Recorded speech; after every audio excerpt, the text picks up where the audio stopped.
Hangout is on air. No, this Hangout on air is live. Hello and welcome to another edition of me and Danny stroke Darren, depending on how you know him, which alias he's using. And depends if FBI or the tax man. Yeah, exactly. Yeah, another. And our good friend from the United States of America, Jimmy. Hello, Jimmy. Hello. Who has another hello? Yeah. So he's all American. So last time we talked about physics and relativity, and this time we're going to talk about economics. Sounds cool. Sounds cool. Now, obviously, I know a lot less about economics than physics, which isn't a good sign. But it's far less of a science than physics. So there is no one best solution to the economic problem.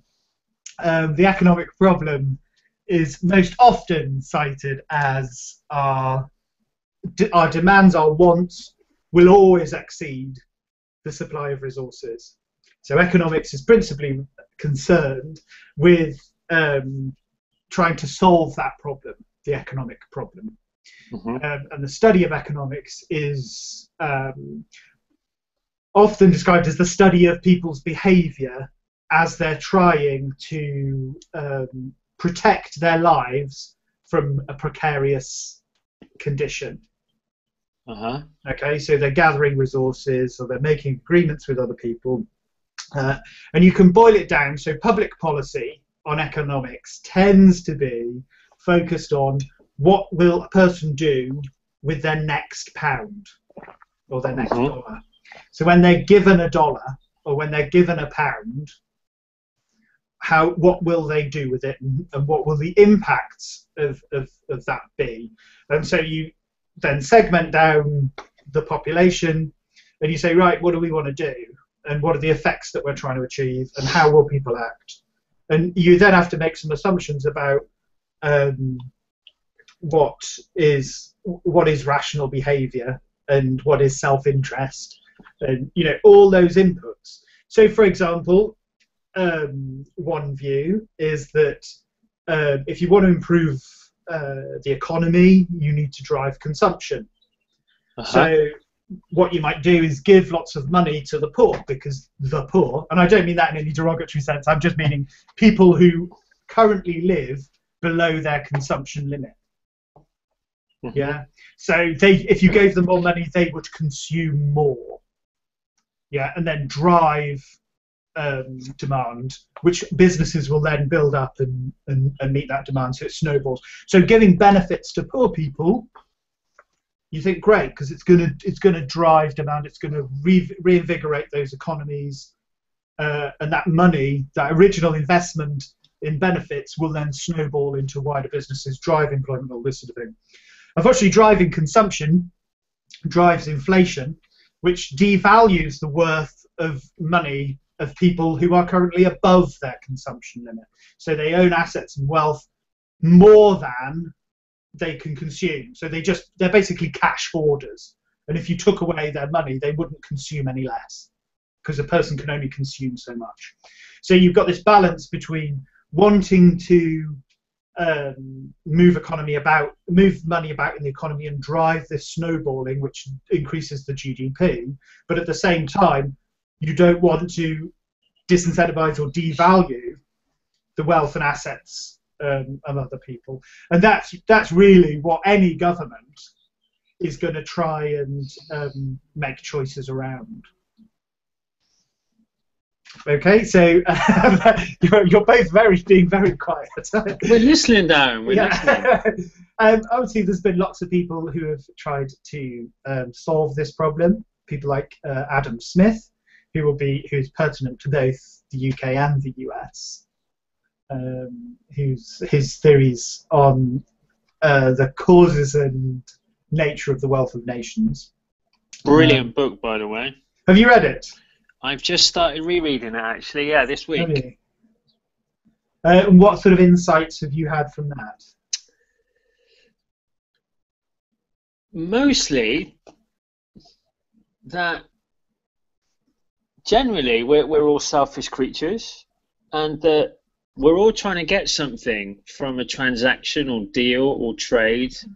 And the ultimate, or what I've taken from this, my interpretation is, look, Darren, you are making, let's say, clogs because you want to feed your children, right? So you are selling me clogs because you want to feed your children. So you have a selfish motive, a reason, an agenda for making clogs. You don't do it just because you want to make clogs. And then, I'm doing what I do, which is, cleaning windows to achieve, yet again, a similar goal. So at the end of the day, we all have our selfish motives for doing something, and that ultimately, when you're making a deal, so if you're making a deal with me to buy my window cleaning services and I'm making a deal with you to buy your clogs, as long as we go into the deal open-minded and knowing that we're both trying to get something out of it, and we both get something out of it, then it's a good deal. Yeah, so there's a couple of things that come out of that. I mean, in a small population, you've got, say, one big house and one person who wants some shoes. That obviously isn't a sustainable model. Yeah, because every time the windows will get dirty at a faster rate than the clogs wear out, for example. Yeah. Especially if you're wearing clogs to clean windows. Exactly, yeah. No, obviously not going to be a tip-top idea there. So you've got something additional there about the size of any market. So the clog maker can make lots of pairs of clogs, but he's only got one person who's buying, in effect, or swapping his products for every time he wants his window cleaned. And when he doesn't want his windows cleaned, the other person doesn't get shoes. When the person doesn't want shoes, the other person doesn't get his windows cleaned. So there's a ratio between value of clogs and value of clean windows. Do you know what? I should have used a better example, really, because I've kind of made it suggest that I'm suggesting almost like a trade for trade arrangement. What I meant to say was, okay, if I'm walking into the butcher's, let's say, and I'm buying steak, I realise that you're selling steak to feed your family, and I'm buying steak to feed mine. Right. So we've both got a selfish motive. We've both got an agenda for doing something. But the point is, that's fair. It seems fair to me that I will give you the £10 I've earned to buy your steak to feed your family, so that I can go and feed mine. So ultimately and psychologically, we're all driven by our own selfish motives. Where imbalance occurs is when somebody is more selfish than somebody else. Well, I mean, I think selfishness probably isn't a great word to use because it has so many negative connotations. Should we say preservation then? No, say intelligent self-interest. Intelligent self-interest. Or well-informed self-interest, because feeding your children is not selfishness. True. Yeah. Okay, intelligent self-interest. Yeah, or informed self-interest. The point being is that you're doing things which, after you do them, you'll get some benefit. So you can then go on and do more things that you want to do. Yes. Yeah. So it's not like going, oh, I'm buying some anthrax, swallow the anthrax because I want anthrax. Yes. Yeah. So there's a chain. But the point is there's some comparison. Say somebody's making a window cleaner and he lives in a house and he lives in a village where there's lots of windows that need cleaning. Mm-hmm. But everybody's shoemakers. Yeah, if the trade is, see, the point is there's different rates of production. Yeah.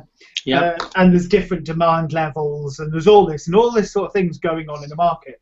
Now, what you quickly see is that you've just swapping steak for clean windows is very, very, very confusing. So you then bring out this medium where you embody the value of that good or that service into some transferable token, like a coin. Or in Rome, you might have used, you could have used salt, or other things that have perceived universal value in that everybody wants them. So using gold is good because people don't consume gold. Yeah, but they want gold because they can then swap it, because everybody wants gold, which means I can swap it for other people. So you then got this problem of how do you value what you're selling? So then you say, right, well, I'm a window cleaner and I live in a village of window cleaners and there's only one big house. And so the owner of that one big house will end up paying almost nothing to have his windows cleaned because everybody wants his windows cleaned. If one of those window cleaners goes to the neighbouring village where everybody lives in greenhouses and there are no window cleaners, yeah, he's going to earn a lot more. He's going to get paid a lot more to clean all of that, to clean those windows, because there's a lot of demand but no supply. Yeah. Yes. So yes. So the value of something depends on the marketplace. Yeah, what people are willing to pay for it. Absolutely. Yeah. And rather than the cost of water plus the cost of sponges plus the cost of clogs. And things like that. So you've got the value of something is very strongly impacted on by the market, which is which is a huge point here. So when you say now, if that value is lower than the cost it takes to deliver that service, again you've got another economic problem. Okay, so you see there's this progression of problem, solution, problem, solution, problem, solution. And again, all of public economic policy is around those things. So when you look at the cost of producing something in the UK, say calculators or PCs in the UK, it's very, very expensive. The cost of doing those things versus the amount of supply that's out there. We don't make a lot of calculator manufacturing in the UK isn't a massive industry because it costs us more to make it than it does to import it. Yeah. So then what you're doing is sending gold, if you like, overseas. So that reduces the amount of money in your village because you're buying in window cleaners or whatever, and making somebody you're competing with richer. So the next problem that you've got there is other markets and the influence of other markets on your price and your markets. And again, another big part of public policy is managing those relationships between competing markets versus in one marketplace competing companies. So the European Union, for example, is one market where companies are competing with one another. Britain and Europe and China are competing markets containing different things. And then remember that all of the decisions you're making over these boundaries between companies, between people, between services and all those things are all affecting how much steak you can buy for your family. Yeah, so what you want is a situation. The goal, as far as everyone's concerned, is to, as you say, feed their kids, put a roof over their head, and that whole set of decisions, that whole set of conditions, where you say, I'm happy where I am, I'm content, I don't want to riot, I've got a nice telly, I get to watch these programs, and all that sort of thing. And then that scales up to international trade agreements being good for that unit. Yeah, and this international trade agreement over here gives benefits in terms of the dynamics of that marketplace, so that there isn't everyone's not a window cleaner in a country without windows, you know, and those pressures and those market forces add pressure in and help you, or hinder you, but help you to decide the balance of work in any particular market. So is it a manufacturing economy? Is it a financial services economy? Things like that. So the economy, it projects itself, and it also refers to itself, and it's also affected by everything around it. So it's not a thing, the economy, it's a process. Yeah. So you then get, right, well, what do we want to do? Because people have got us, when you get to the point where everybody's got a nice telly, everybody's got an iPhone, everybody goes on holiday, yeah, the decisions that these people will take when they get their next pound are going to be different to what they were a few years ago, when if you got your next pound, you buy food. Now when you get your next pound, you buy a car. And if you look at developing economies, like, so we're first world economy, you have big economies, but they're still classed as second world economies, and then you've got third world economies, and the main difference between those is what they're spending their next pound on. So you look at somewhere like China, and at the moment it's spending shed loads on cars and fuel and those type of luxuries, because when they get another pound, they're looking to start investing in things that allow them to go and earn more money if they commute to the next town and things like that. They're not looking for, say, in Africa, where if they spend their next pound or whatever, they're going to buy food, and they're going to buy medicine, and they're going to buy these things. So you see that the policies that you have in the West, the economic policies that you have in the West, have different aims to the economic policies you ought to have in poorer parts of the world.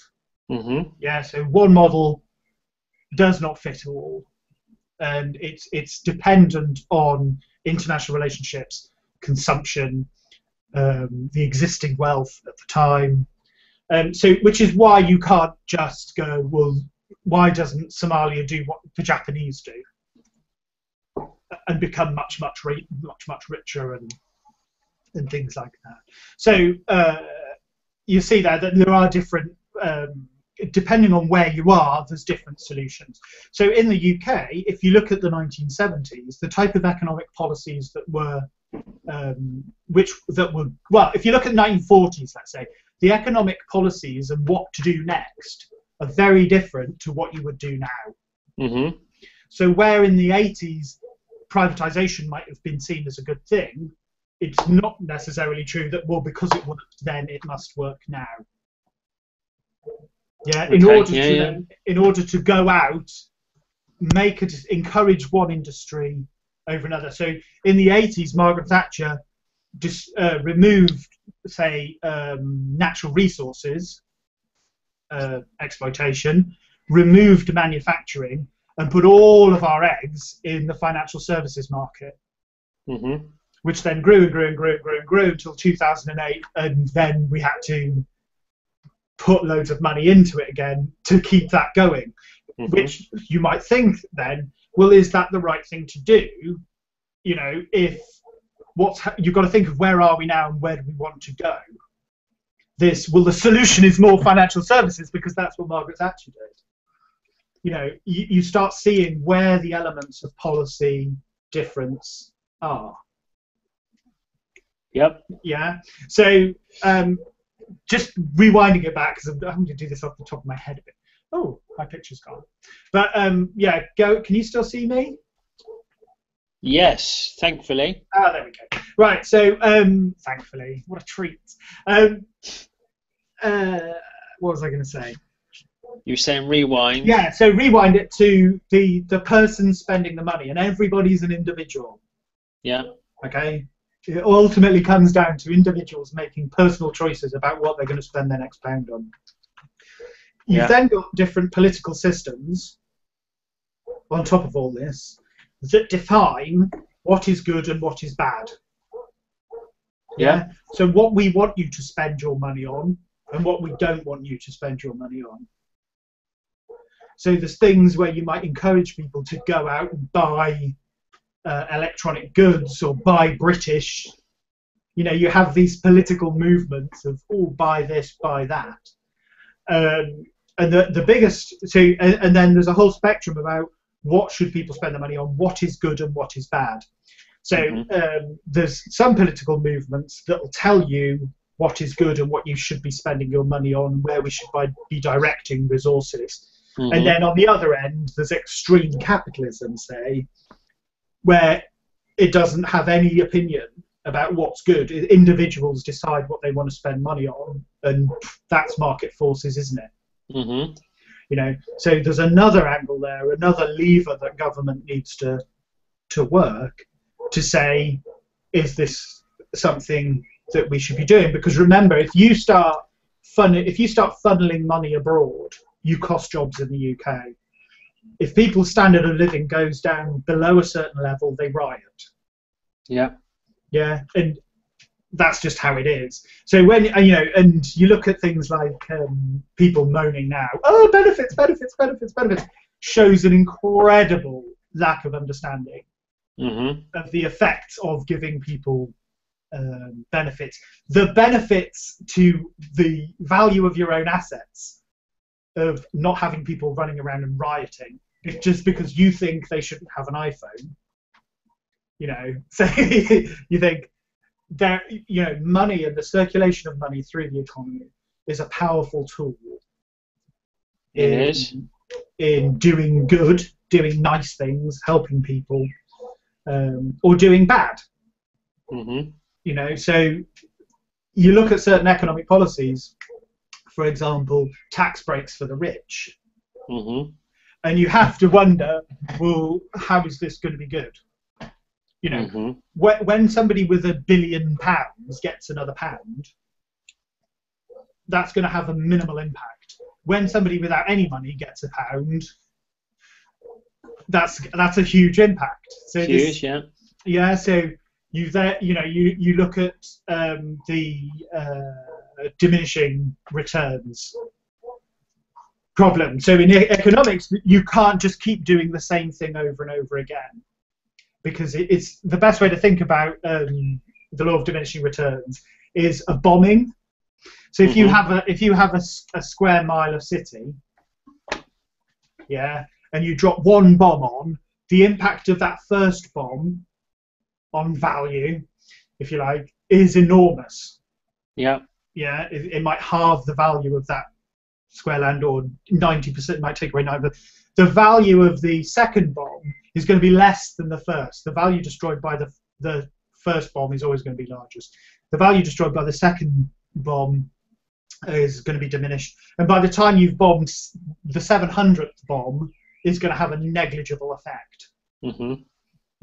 So economics, you're always going to need economics, and you're always going to need to come up with new ideas, new solutions to problems, because you can't keep doing the same thing over and over again. So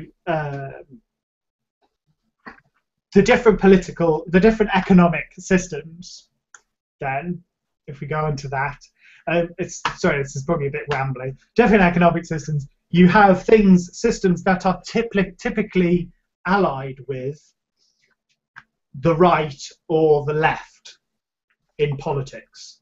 What does that mean, right or left? Right tends to mean, I believe it comes from the French, whatever they had during just after the revolution, where the people supportive of the establishment, as things were, sat on the right, and the people who supported change and progress and doing things differently, or were explicitly just anti-establishment, are on the left. But the point is the ones, so conservatives tend not to want to change things. because and for very good reasons. The majority of changes often end up to be bad changes. They tend to be the ones that preserve the status quo, don't have much social mobility and things like that. They tend to be pro-business. They tend to be of the view that of deserving.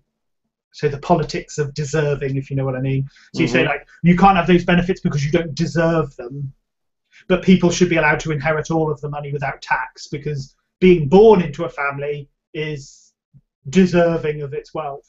So you can pick holes in both sides. And obviously the left is the people with the wealth should be redistributed because money is power. And so if everybody's going to have a say in a democracy, if everybody's influence is to be equal, you either take money out of politics or you make everybody's influence the same. Yeah, the people who work, who put the most effort in, should get the reward. Whereas the right might say the people who put the initial investment in should see the biggest reward. So I mean, but the thing is that's, in somewhere like Britain, it's largely irrelevant. There's not a lot between Conservatives and Labour. Yeah, and certainly from an economics point of view, because we have some of the best economists in the world. So it's very hard for a party to ignore the economic advice, and we spend a lot of money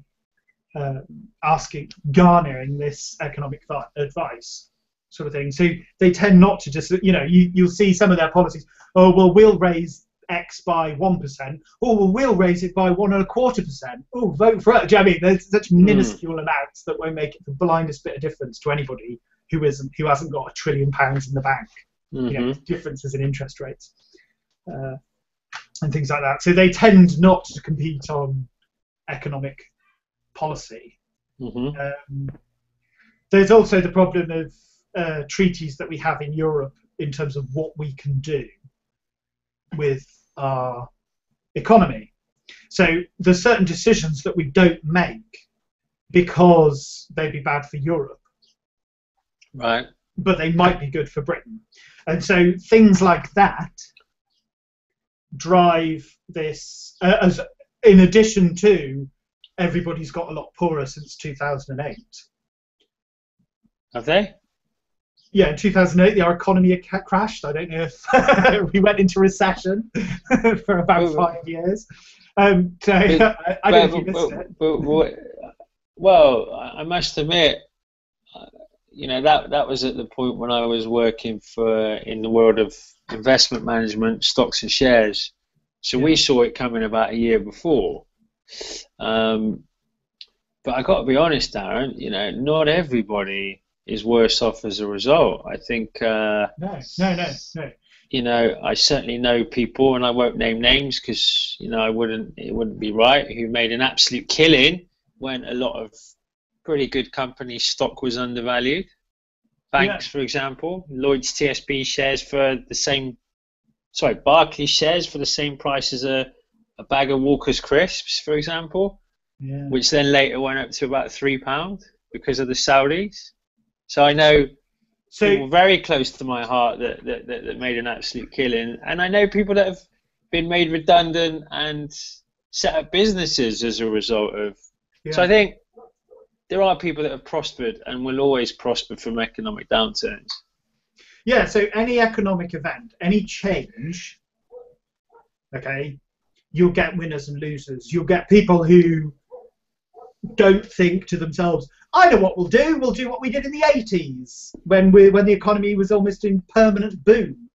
Do you know what I mean? And you just go, no, that might not be the best solution here. And you get highly adaptable individuals usually who will make an absolute killing.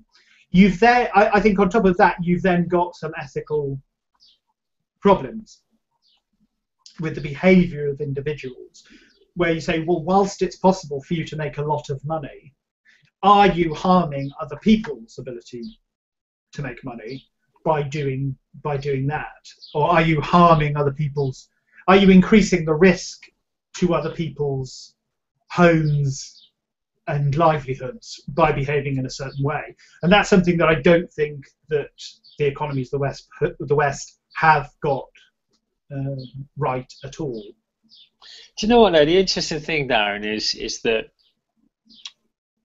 I kind of think people, and I remember this from when I was working as a financial advisor, and part of my role was to broker mortgages. I was doing mortgage brokering. Yeah.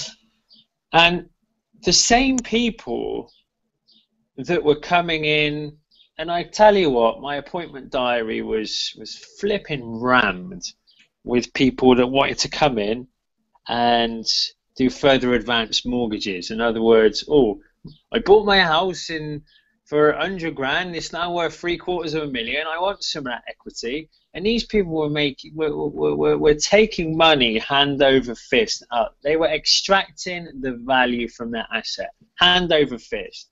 I saw pointless, mad consumerism on epic scales. Yeah. And so those are the people that were like, yeah, you know, this asset is always going to appreciate. And now that I've got £1 million asset, I'm going to extract it and spend it and live a lifestyle, buy a sports car. So these people that were benefiting from that said boom were then the same people that were freaking moaning about the investment managers or the hedge funds that were making obscene amounts of money when it all collapsed. And I kind of look at it and think, well, don't on one hand be somebody that benefits from the boom and loves it, but then begrudge somebody who has done exactly what you did, but just with a different medium, a year later. Do you understand my point? It's almost like this inconsistency. I think it is. I don't think it's as inconsistent. I mean, you have one of the problems was the overvaluing of debt as an asset, and the view that estimated value is real. Yes. So there's a principle in accounting where you measure the cost or the net realizable value of some asset, the lower of cost or net realizable value, so that any time you're not over-egging the value of the business. Yes. The things with people's home, you actually only realize the value of your home when you sell it, when you exchange it for money. Very true. Do you know what I mean? Somebody saying, when you've got an economic situation where if, say, J.K. Rowling came and stayed with me and wrote one of her books here. Yeah. You know, to imagine that I should be able to go out and borrow against the increased value of my house because when I sell it, wouldn't I mention that J.K. Rowling wrote the book here? And if you're a fan of Harry Potter, then my God, aren't you going to want this house? Yeah. Sort of thing. So you've got all of these things where you just go, well, how on earth do you value it? And what you tend to do is, certainly as a mortgage advisor, what you would have done is looked at the land registry and said, well, something of equivalent. That's exactly right. It's sold for this, and so it's reasonable to assume, isn't it? So because these are very commonplace transactions, people started to say, well, yeah, this house is worth X, this house is worth Y, and then then it all crashed, and then you found out what the real value was, and you found out that you were wrong. Now, I think with financial advisors and things like that, one, certainly in the UK, are very well covered in terms of what they are allowed to say and what they're not allowed to say. And so you can't say, well, of course, when somebody says my property's only going to go up and up and up and up in value, I would hope that there weren't financial advisors, not mortgage advisors, selling second mortgages, telling them, yes, it can only go up and up. Do you know what, Darren? I will say this, and I will say this honestly. Absolutely, yes, there were. Because the thing is, to be a mortgage broker at the time, and we're talking 2008 now, so I haven't worked in the industry since then as a mortgage broker. At that time, the mortgage, in fact, go back a year, 2007, mortgages were not regulated by what was then the Financial Services Authority, the FSA, until 2007. Yeah. So for all of that time, you know, to be a mortgage advisor in the bank that I was at that time, you had to sit one exam. When you it became eventually regulated by the Financial Services Authority, to become a mortgage broker, and bearing in mind you are sat there with people helping them make a buying decision on a £100,000, £150,000 asset over 25 years, liability, which is over 25 years at 5% is actually £300,000 being repaid, and the only qualification you needed was either the MAQ, which is a take home a binder, read it, and do a 2-hour exam, or the CMAP, which was a take home and read it, multiple choice, get more than 70%. Now you're a mortgage broker. So what I'm basically saying is there were lots and lots of people in the profession that have no economic training, that have no understanding of economics, and genuinely believed that housing would defy any asset class and continually rise forever, because people will always need houses, Darren. Yeah, We'll people will always need plates. somewhere to live. So, yeah. the crazy thing was, whereas, I remember working in the trading floor with the brokers, the stockbrokers, and if an asset wasn't selling, if a share wasn't selling, the market maker, the guy responsible for creating the fluidity in the market, would correct the price. Because if nobody's buying it, there's no demand. The thing with housing was that the more people bought it, like any other asset class, there comes that point where people stop buying it. I'm not going to give you 15 quid for a Mars bar. You're crazy.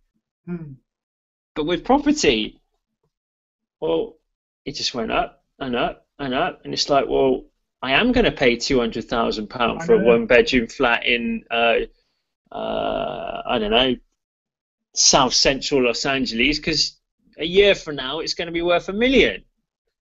And mortgage brokers were telling people that house prices will rise forever. I tell you. I mean, the thing is, hindsight is 2020. After the event, it's very, very easy to look back and say, this is clearly what we did wrong. This is what was done wrong.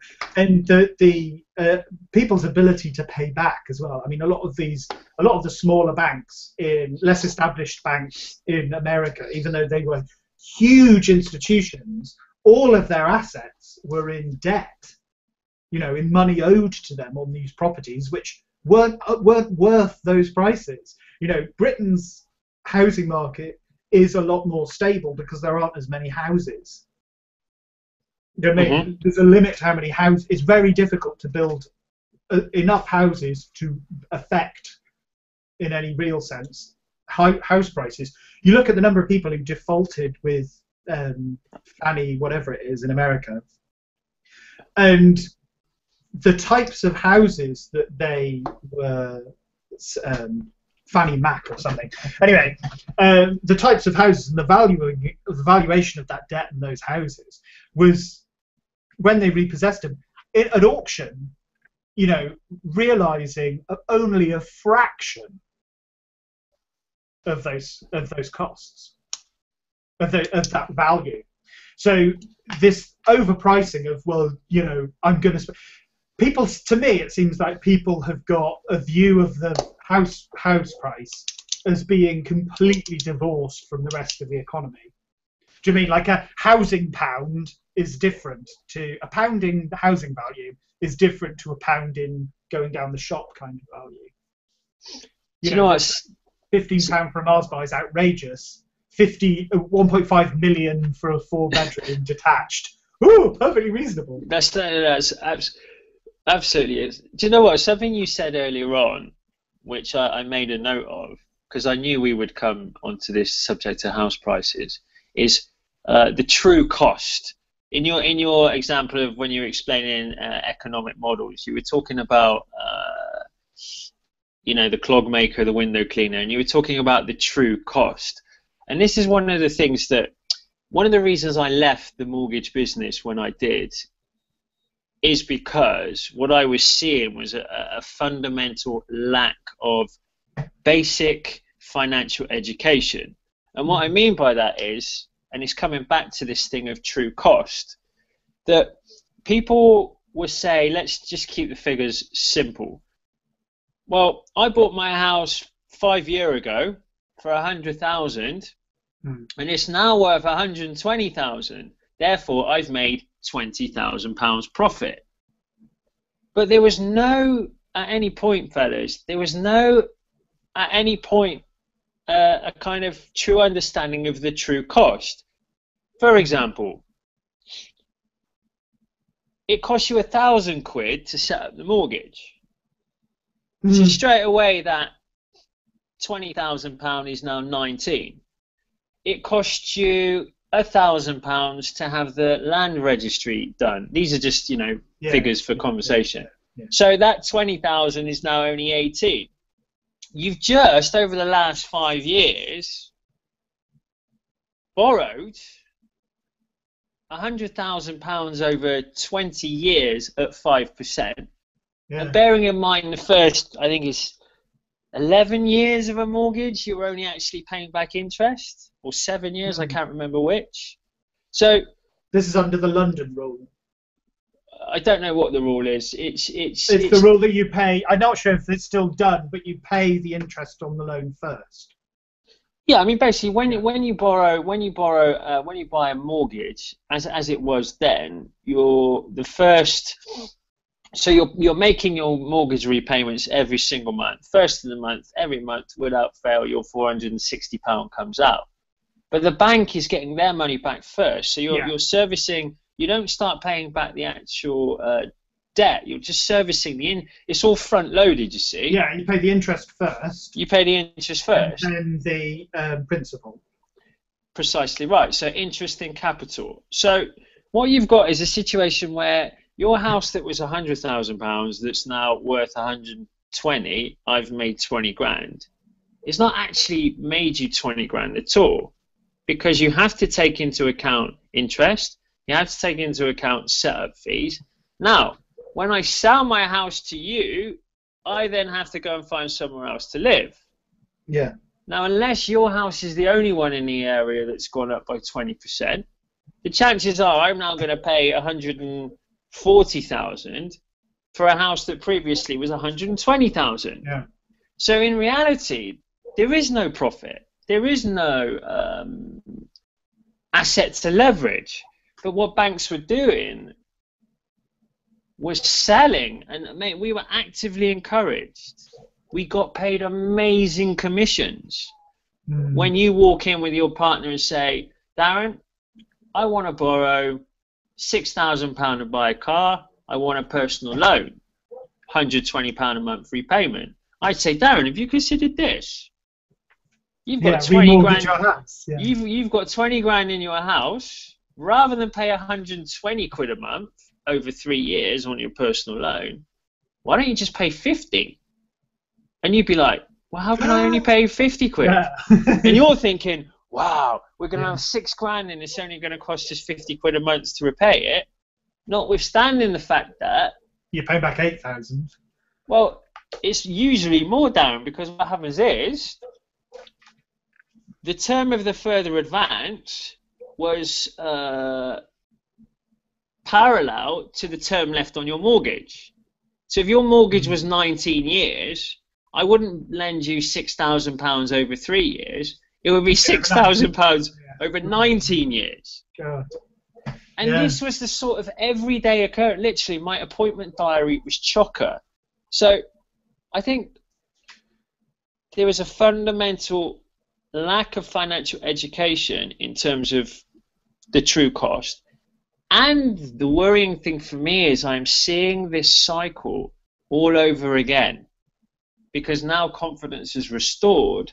You talk about economics, not being able to reuse policies because there's no one size fits all. But people are not learning from their mistakes. What we've just seen is crippling near dropping off of a cliff scenario, and people are doing it again. Yeah, the thing people aren't learning from is other people's mistakes.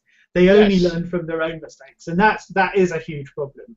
I mean, the thing is people. I mean, if you look at how highly some people are geared in comparison to their assets, if they were a company, you'd just declare bankruptcy. Yeah. But these people, you wind the company up. A lot of people. I mean, the thing is, you see. I think it's another source of a feeling of inequality, where if you go inside, let's imagine, and I'm being only slightly provocative here. You go into a house of somebody who's on benefits, and they're renting at a peppercorn rate. They've got a nice TV, they've got an iPhone, they've got 2 kids, they've got a car. They like to drink, they like to have a cigarette now and again. And have no debt. Yeah. You go into a middle class house, and they have all the same things. Maybe slightly nicer china, maybe slightly nicer TV. Yeah. But the amount of, and they own their house, but the amount of debt that's underpinning that is enormous. So when you actually net them off, the net assets of the person on the benefits may be higher than the net assets of people in the middle class. And the problem is this is all hidden by the fact of overinflated house prices. Yes. People think it's reasonable to have £50,000 worth of debt if you were living in a £1.5 million house. And when I'm not including the £750,000 mortgage that they've got on that, because as I say, the valuation of that debt is off because the valuation of the asset is off. So when I say £50,000 worth of debt, I mean current debt, if you know what I mean. Yeah, personal debt, rather than secured. So I mean, it's that sort of thing where these, to me, not an economist, to me seems danger brewing, because you'll have this thing where at any moment, I mean, the enormous potential in people who don't have a lot is incredible. People with huge amounts of debt, because if you think to yourself, if I give this person £1, what are they going to do with it? If I give somebody with a enormous crippling debt £1, they're not in any less debt. It goes back to this thing of, if you have huge assets or you have huge debt, it's only going to make a small impact doing anything with them. Giving them another £1. You give somebody at the lower end a small amount of money, and if they've got creativity, they can do, they're not tied down by debt. They're not. Do you know what I mean? And and I'm not saying. I'm saying that's great. I'm saying that's why we should pay more in benefits. That's why we should, because these people can then blossom and help out the rest of society and the middle classes who have crippling debt. I mean, there's a small number of parasites on the bottom, and there's probably a larger number at the top. But in the middle, you've got this split that's really doing damage to, certainly in the UK, really, really divisive in terms of who is actually poor and who is actually rich. I said something a couple of years ago which it was a little bit controversial and it upset people. Not upset people, but it provocative. Yeah. And that was, most business owners I know, and most sort of, particularly now, I know a lot of internet marketing people, and their whole life is about creating an asset which generates a residual income, so they can go ahead and, rather than work, enjoy the scarce and truly scarce resource of time. Yeah. So I said to them, have you ever considered that these people that claim benefits are actually quite smart people? Quite savvy. They're quite savvy, because what they have done, and dare I say before you, internet marketer, is they've got their residual income. They've got their I've got somebody else producing my income, so I don't have to work, and now I'm going to go ahead and enjoy this scarce commodity called time. So it's a controversial perspective, and I'm not sure if it's one I actually agree with, but I just threw it out there as a question. Is the person that achieves all those things a fool and a lazy swine, or are they actually very, very smart? I mean, you're referring to something called the free rider principle. Is it? The problem with this is that it is a parasitic practice because not everyone can do it. Yeah. So, and when I say there are parasites, this is what I mean. There are parasites at the bottom and there are parasites at the top. Yeah. Where they're behaving and making decisions and acting in a way which reduces everybody else's opportunity, progression, wanting to do the things they want to do, giving them less time to do it. And as I say, there are probably equal numbers at the bottom of the top. You're never going to solve those that problem, because any economic system will have as I say, economic systems are based on what is reasonable and what is rational to do with your next pound.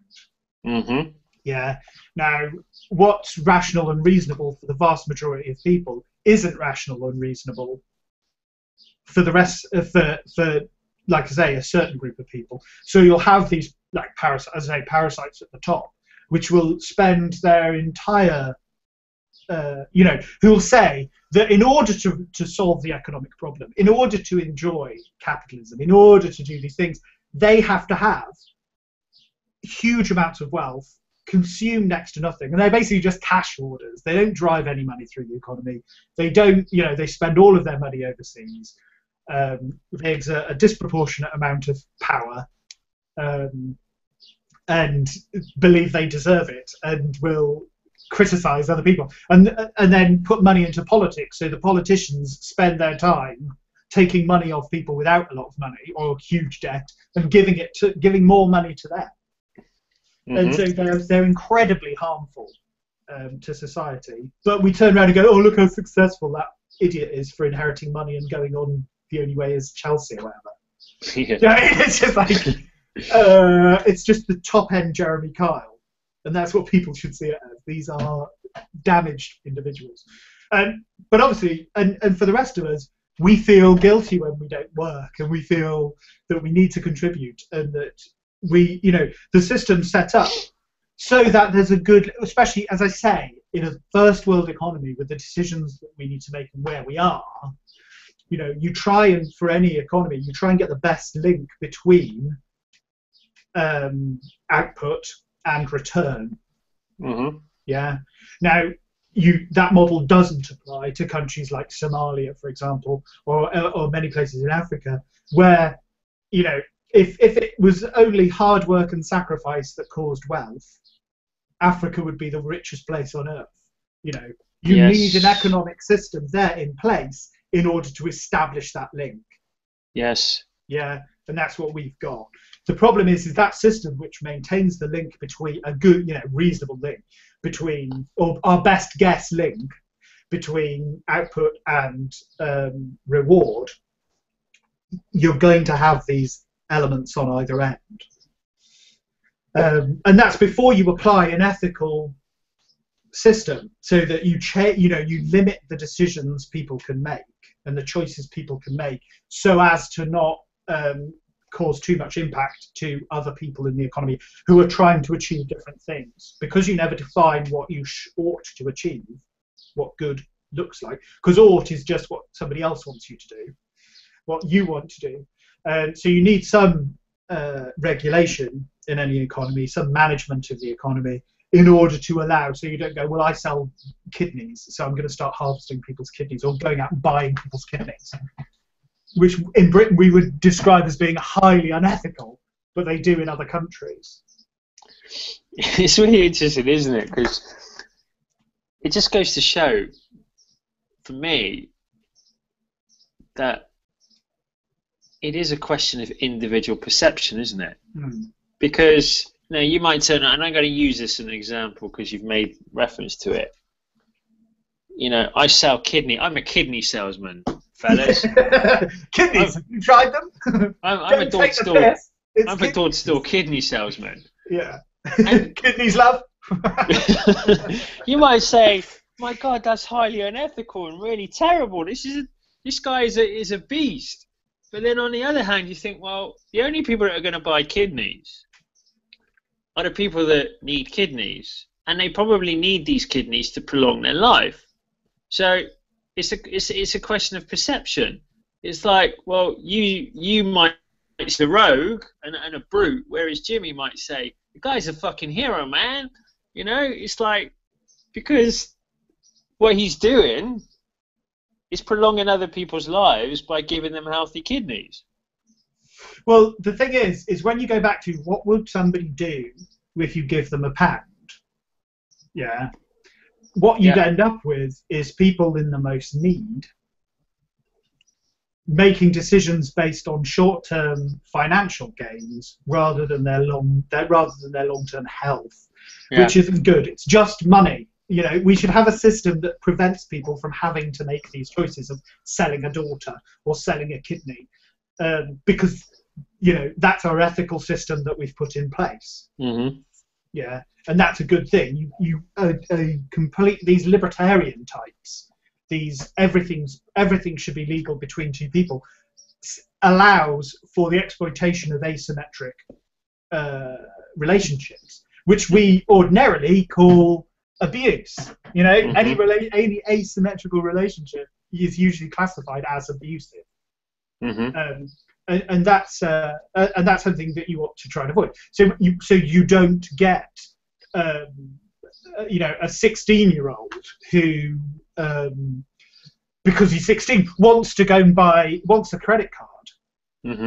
And a libertarian says, oh yeah, you can have a credit card, just sign here and you can owe us £20,000 over the next 5 years. Sounds like working in Bank of Ireland 7 years ago. Hey guys, I haven't got a job. I haven't got any credit score. I haven't got any assets. Perfect. How much do you want to borrow? What's your view on this, Jimmy? You've been very quiet, sir. He's just soaking in the atmos, I think. Yeah, I've been so into it, just listening. I mean, to be fair, there isn't a whole lot like that, because obviously I live in the United States, so certain things you say aren't entirely relevant. But yeah, obviously the housing problem was definitely negatively affected my city. There's this entire area, like half of the houses are foreclosed, so yeah. Give them to the homeless. I think that's kind of, a lot of them are pot houses. A lot of the houses are. Is it? So Florida's crime. The rich area, well, I'm actually not too far away from one of the richest cities in the entire United States, so. Which city's that? Naples. Okay, Naples, right. Well, we're not too far from one of the highest land value cities in the world, Bath. Bath is the highest land valued, is it? Yeah, it's like ridiculous. It's absolutely insane. I think only the City of London's higher. The square mile is the most expensive plot of land in London. Do you know what the mad thing is, right? We are going to have what we've just seen happen all over again. And it will happen all over again because this is my theory. I mean, you talked earlier on about the free rider principle, and then you've got the extreme, and then you've got the other end of the extreme. So if you take those two off, cut them off, and you've just got, say, the mass affluent, right? Yeah. The majority of people are such victims of pointless consumerism that we are going to continue to see what we've already seen happen again, because banks make shed loads of money from lending money. People are able to have what they want now by borrowing that money.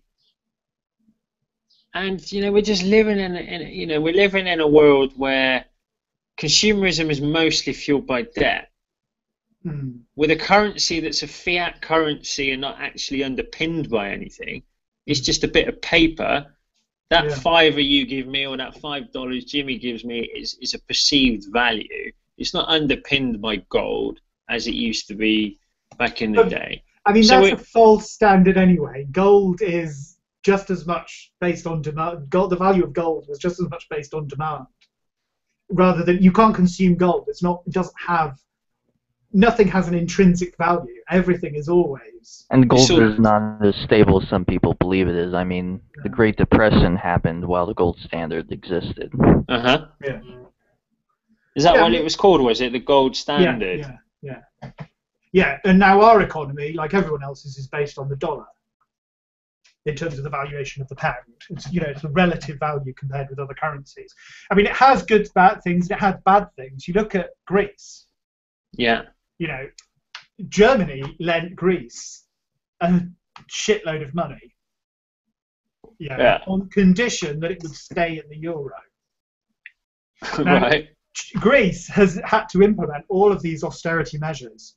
Yeah. So in order to please a foreign country, how they see it, they're having to put their hands in the work harder, and rather than put food on the table, send it over to Germany because they borrowed money. And these loans have got such enormous terms on them that economically we've put in place the sins of our fathers. In religion, there's an idea, that everyone's inherited the sin of Eve. Yeah.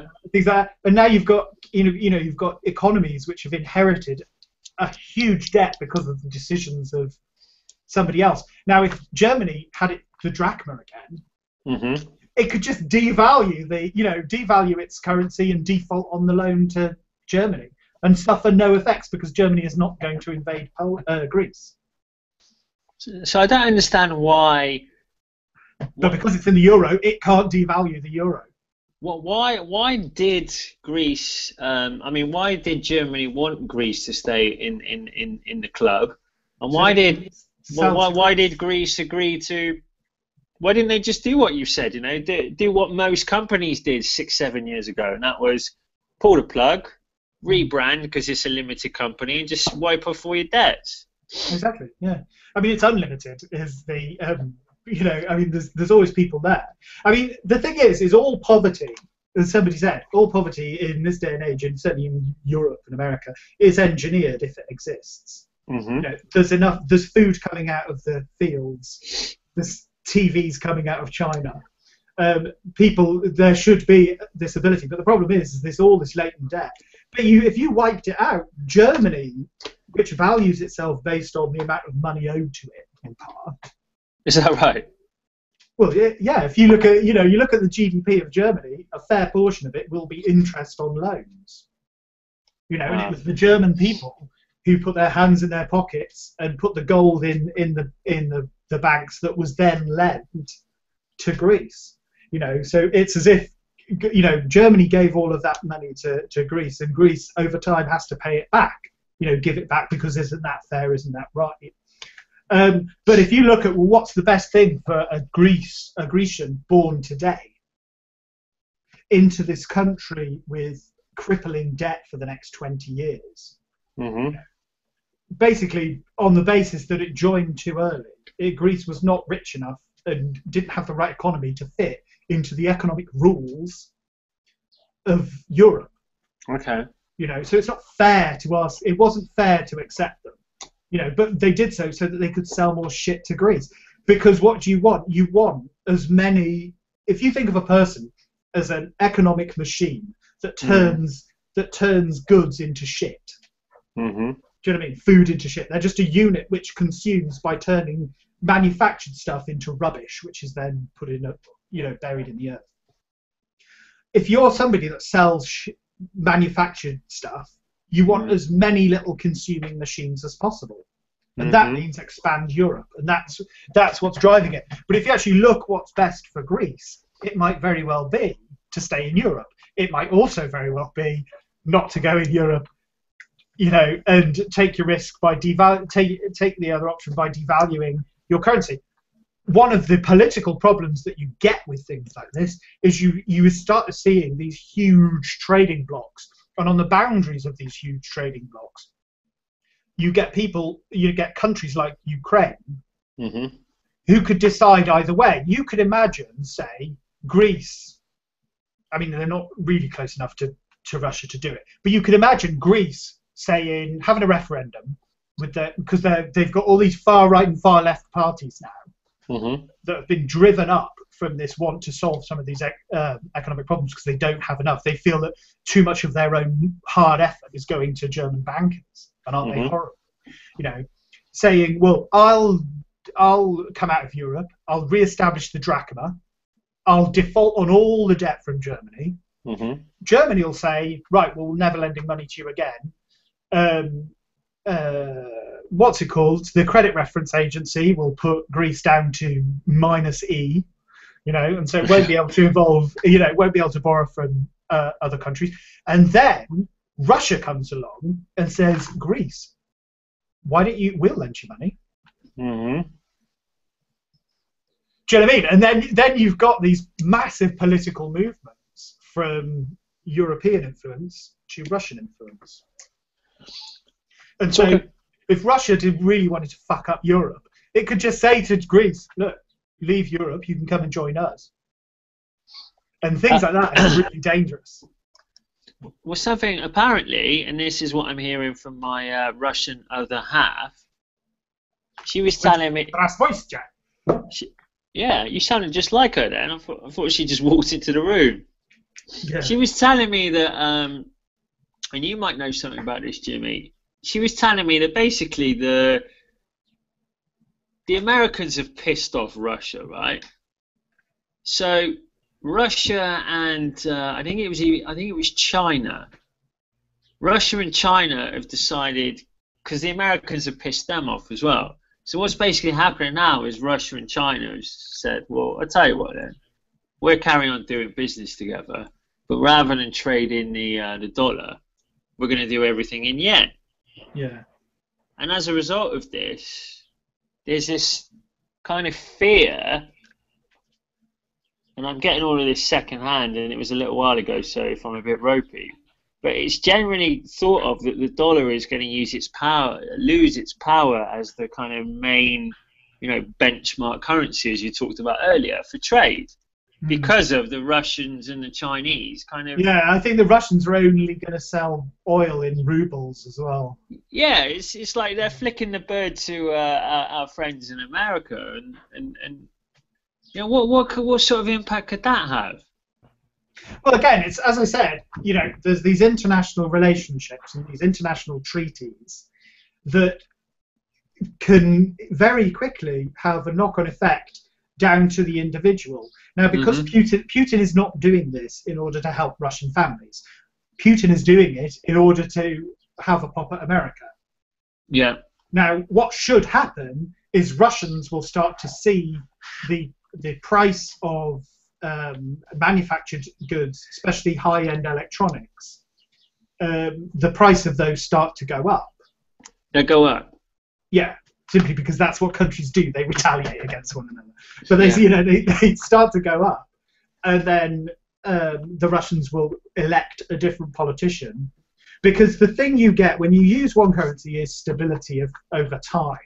Yeah. Because if you've got a large enough currency, like the euro, for example, small events have a small impact. Yeah. Yeah. If you have a tiny, let's say the Isle of Man grope or something, just inventing a go, you know. Trust you to come up with grope. The Isle of Man grope. Let's say. Grope. We said grope. Oh, the Isle of Man grope. And let's say that they want to invest in something, and they put money overseas and invest in some long-term loan scheme, and then there's a fire in the middle of Douglas, and one of their banks burns to the ground. Yeah. You know, one of their businesses burns to the ground, and it's found that has some big effect on the value of their currency. The value of their money overseas changes. Yeah. You know, and you might not make that decision to put money overseas. You know, it has a material any decision that any event which changes the decision that you made, you would have made a different decision had you known this event was going to happen. That's a material event. So in a smaller currency, there are more material events. So you want this big, strong currency. The ruble is not that big and strong. You know, it's not. It's just a lot of people have them. You look at the yen. The yen's quite strong, isn't it? Because there are a billion people. But so's the rupee. You know. The Indian rupee. Yeah, but the thing is, the things that change, you don't want the yen being used as the global currency, or you don't want. I mean, it depends. The thing is, China exports a shitload, but it also imports a shitload. So if the yen goes up in value, you know, and you start swapping your goods for yens, that can have a benefit to you. The thing is with the Chinese economy is the government has an incredibly strong say over the value of the yen. So what you don't want is assets, your pile of yen that's kept in your bank, you don't want that suddenly halving in value because the Chinese have decided that's what they want to do. Do you know what I mean? So there's all these different things that you don't really want them meddling in. At the moment, the best thing for America is that everything's traded in dollars. So could you ever? The best thing for Britain, I don't know. Could you ever see a single world currency being a good idea? Yeah, why not? I mean, you're only talking about a medium of exchange, something that, you know, I mean, you'll still have price differences. I don't think you should ever try and have global prices. I think Diocletian tried it in Roman times and it didn't go well. Really? What happened? I think it was Diocletian. Somebody will correct me if I'm wrong. But yeah, the idea was he also brought about guilds. Okay. What he was pissed off with was the only people who ever wore purple were very rich and powerful people. So the cost of purple, any purple dyes and stuff like that, was ridiculously expensive. And so Diocletian tried to say, right, this is what all the prices should be. Because there were also problems with fake currency, and because the currency in Rome, say you had a piece of silver, and that was the value. You know, the value of the silver was the value of the coin. Yeah. Yeah, and so that could fluctuate based on the quality of the coin. So you had some coins that were 100% pure silver, and you had some coins that were, 90% lead. Right. So you had this huge difference in the value of the currency. Yeah. Causing huge differences in prices and nobody having any real certainty over the prices of anything. And so emperor after emperor tried to fix this problem by fiddling with the economy. And I want to say it was Diocletian. But anyway, he was the one who brought about the guilds. The reason you have the surname that you have is a throwback from the guilds. So that if your father was a baker, you were a baker. Yeah. Yeah, there wouldn't be this, well, you can be whatever you want. You were born into a profession and you died in that profession and your kids became bakers. Yeah. Yeah, and that's where it all stems from. But yeah, so I don't think prices should be. Prices must always depend on the local economy. Yeah, and they always true. will. You know, for as long as you've got a window cleaner coming round saying, "I'll clean your windows for a tenner," people will either choose to or not, and he'll be beaten by somebody who says, "I'll clean them for £8." Yeah. You know, so the price of law have said, in terms of the currency, does it matter? What are the things that the problem that you'll have with the universal currency is interest rates. Yeah, because the currency will have to be managed by somebody. True. Yeah, and whoever prints the money will presumably charge some kind of interest to borrow it.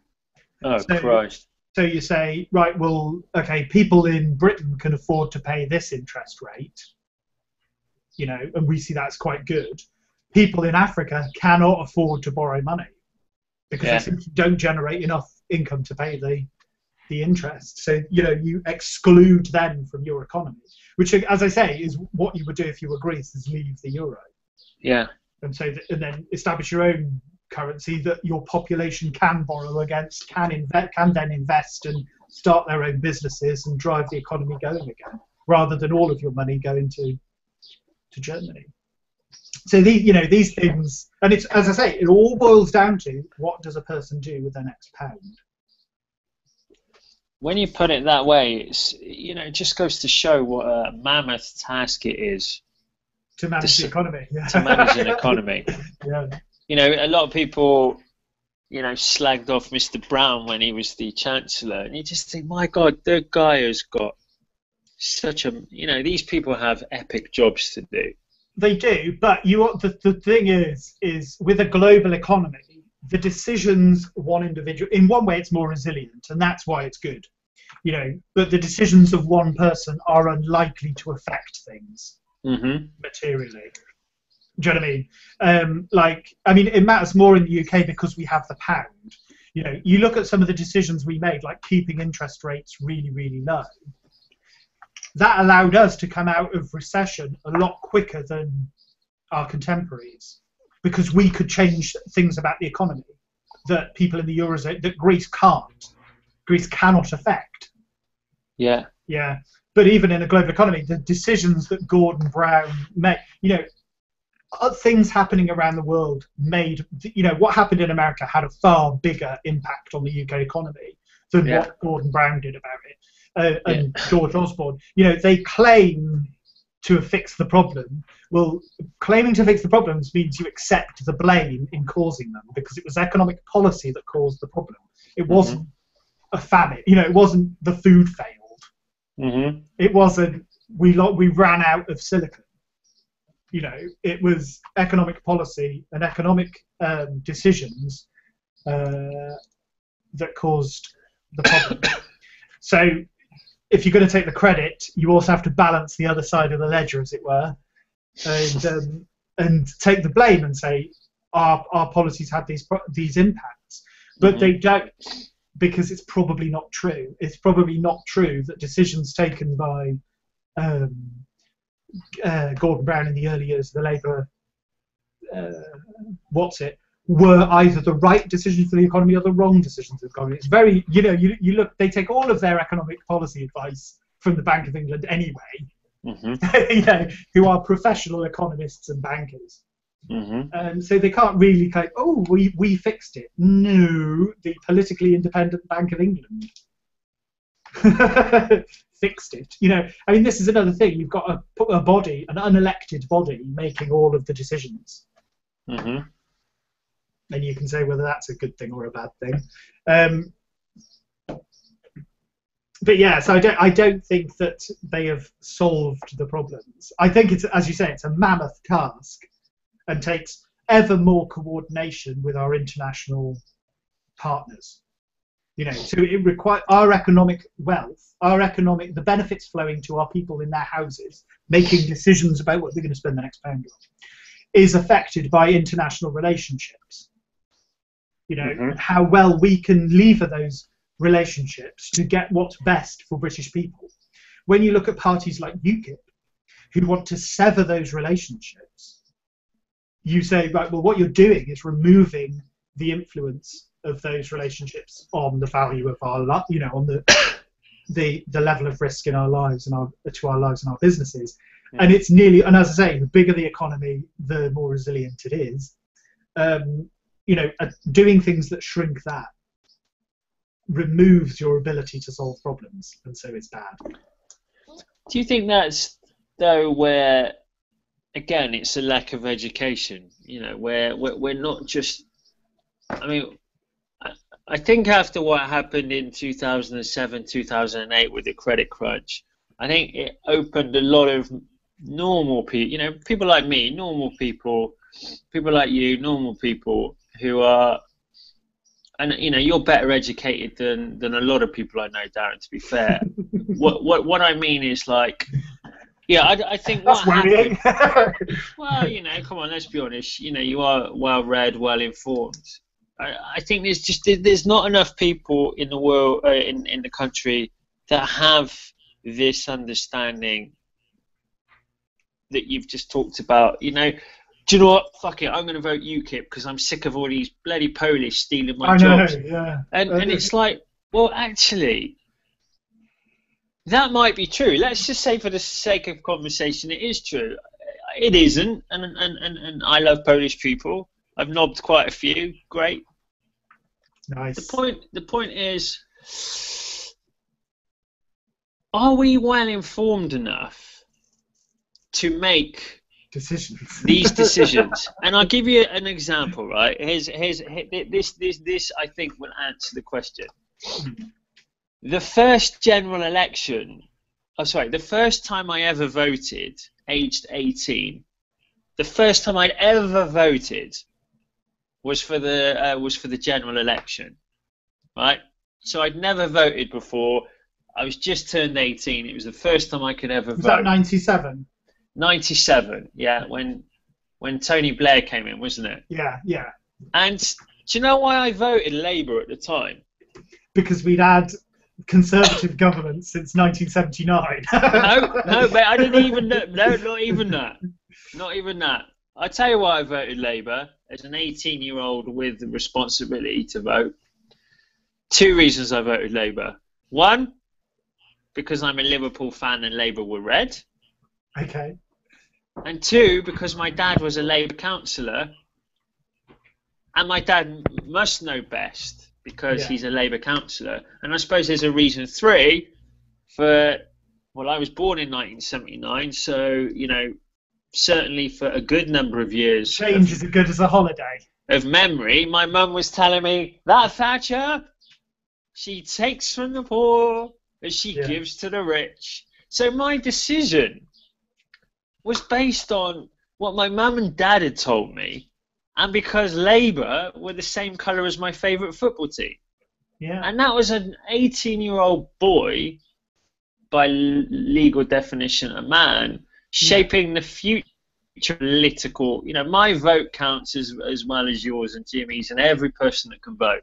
And I just think to myself, I didn't have a flipping clue what I was doing. I had no reason why I was voting. And that kind of makes me think back to that and in this conversation now, it makes me think, should we be doing more to educate and inform the implications of the thing? Like, okay, UKIP might stop the borders and stop Polish people stealing our jobs. But think about the wider economic picture. Think about how great it is that we are now a country which many, I know companies that employ Eastern European people that are now into new markets which they would not have had. I know companies which are now operating on 4 or 5 different time zones and increasing their individual GDP as a result of immigration. But yeah, I mean, the thing is, we're not well informed enough, Dan. I don't think most of us can vote, should be allowed. I agree. I mean, I heard something very depressing on the news this morning on education, which was, we need to, don't we, give our children an outstanding education that prepares them for working in the economy. Yeah. Now, the information you need in order to be a machine which converts, manufactured goods into shit, is different to the education you need in order to make good economic decisions for yourself. Yeah.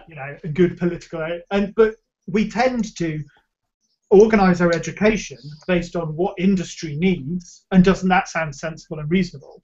We don't gear the education into understanding the system that you're working in. Now, you could argue, well, what's best for the individual? What's best for the individual is to exploit the link that we've spent so long establishing between output and reward, and that's what the education system attempts to do, so that you can make the most of that that link. Or do we teach them things that, it's quite true to say the more you understand economics, the better the economical decisions that you make, the less you will end up consuming, the less money you will end up spending, and the fewer financial decisions which cause long-term financial commitments you'll get. All of those things drive the economy. So you could, you might say that there's no money in teaching people about economics, because they'll second guess every decision made, and two, they won't spend as much money and get in as much debt. Well, that's the thing. And that's back to the economy. do you know what? I think they probably would, Darren. I think the difference would be, like, I'll give you an example. My nan, I lived with my nan for a few years, and my nan had this real kind of solid economic mentality, and that was save for something you want to buy. Yeah. And I remember coming home one day, and she saw that I'd come back from Burton's and I had a store card, and she was like, "What?" She went absolutely mental, because all the time what she was trying to install in me was, if you want to spend 80 quid on a pair of jeans, what you simply do is you save up £10 from your paper round money every week for the next 8 weeks. Yeah. And when you actually think about that, that is a sound economic policy.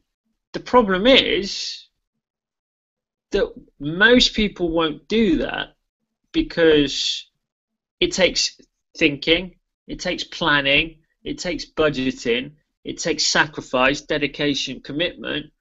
Why would you do all those painful things when you could just pick up the phone, ring Capital One, and have your consumables immediately, and then just I'll sort that out later?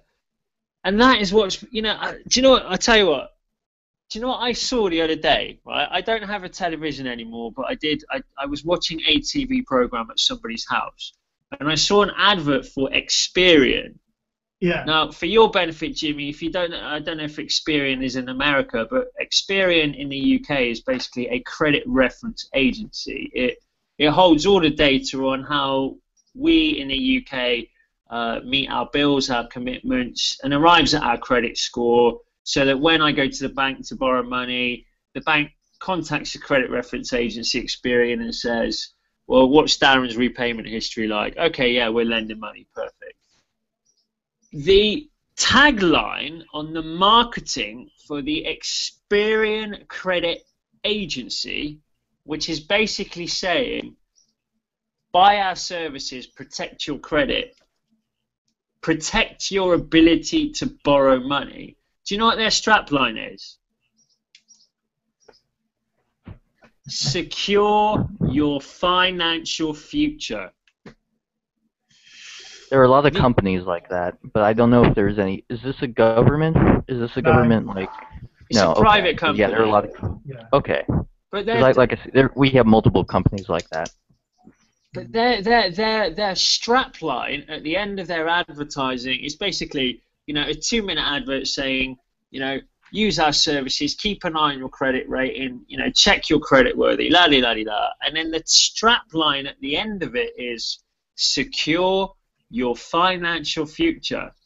So millions and millions and millions of people are watching this advertisement, which is basically now installing in their mind that the only way to have a secure financial future is by protecting your ability to borrow money. Now, what about the secure your financial future by being enterprising, or secure your financial future by having a really great career and investing in stocks and shares, or secure your financial future by working hard for the next 4 or 5 years, saving up and going to the best university and learning to become an economist? No, secure your financial future by fucking having a great ability to borrow money. That is where this country is fucked. Well, I mean, access to credit is a great enabler. For whom? For people with great ideas but no money. Darren, I have started 3 businesses with no money. Yeah. You do not need money to make money. You need creativity. I agree, as somebody who owns a business. So you know what I'm talking about. Yeah, I didn't borrow money, but I mean, the thing is, say somebody wants to set up a shop, or somebody wants to do all these things, you know, by borrowing, by having an ability to set up a company that can borrow money is useful, you know, and the principle.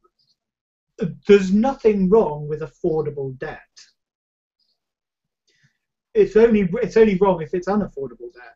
What I'd like to see is more people using the IVA legislation.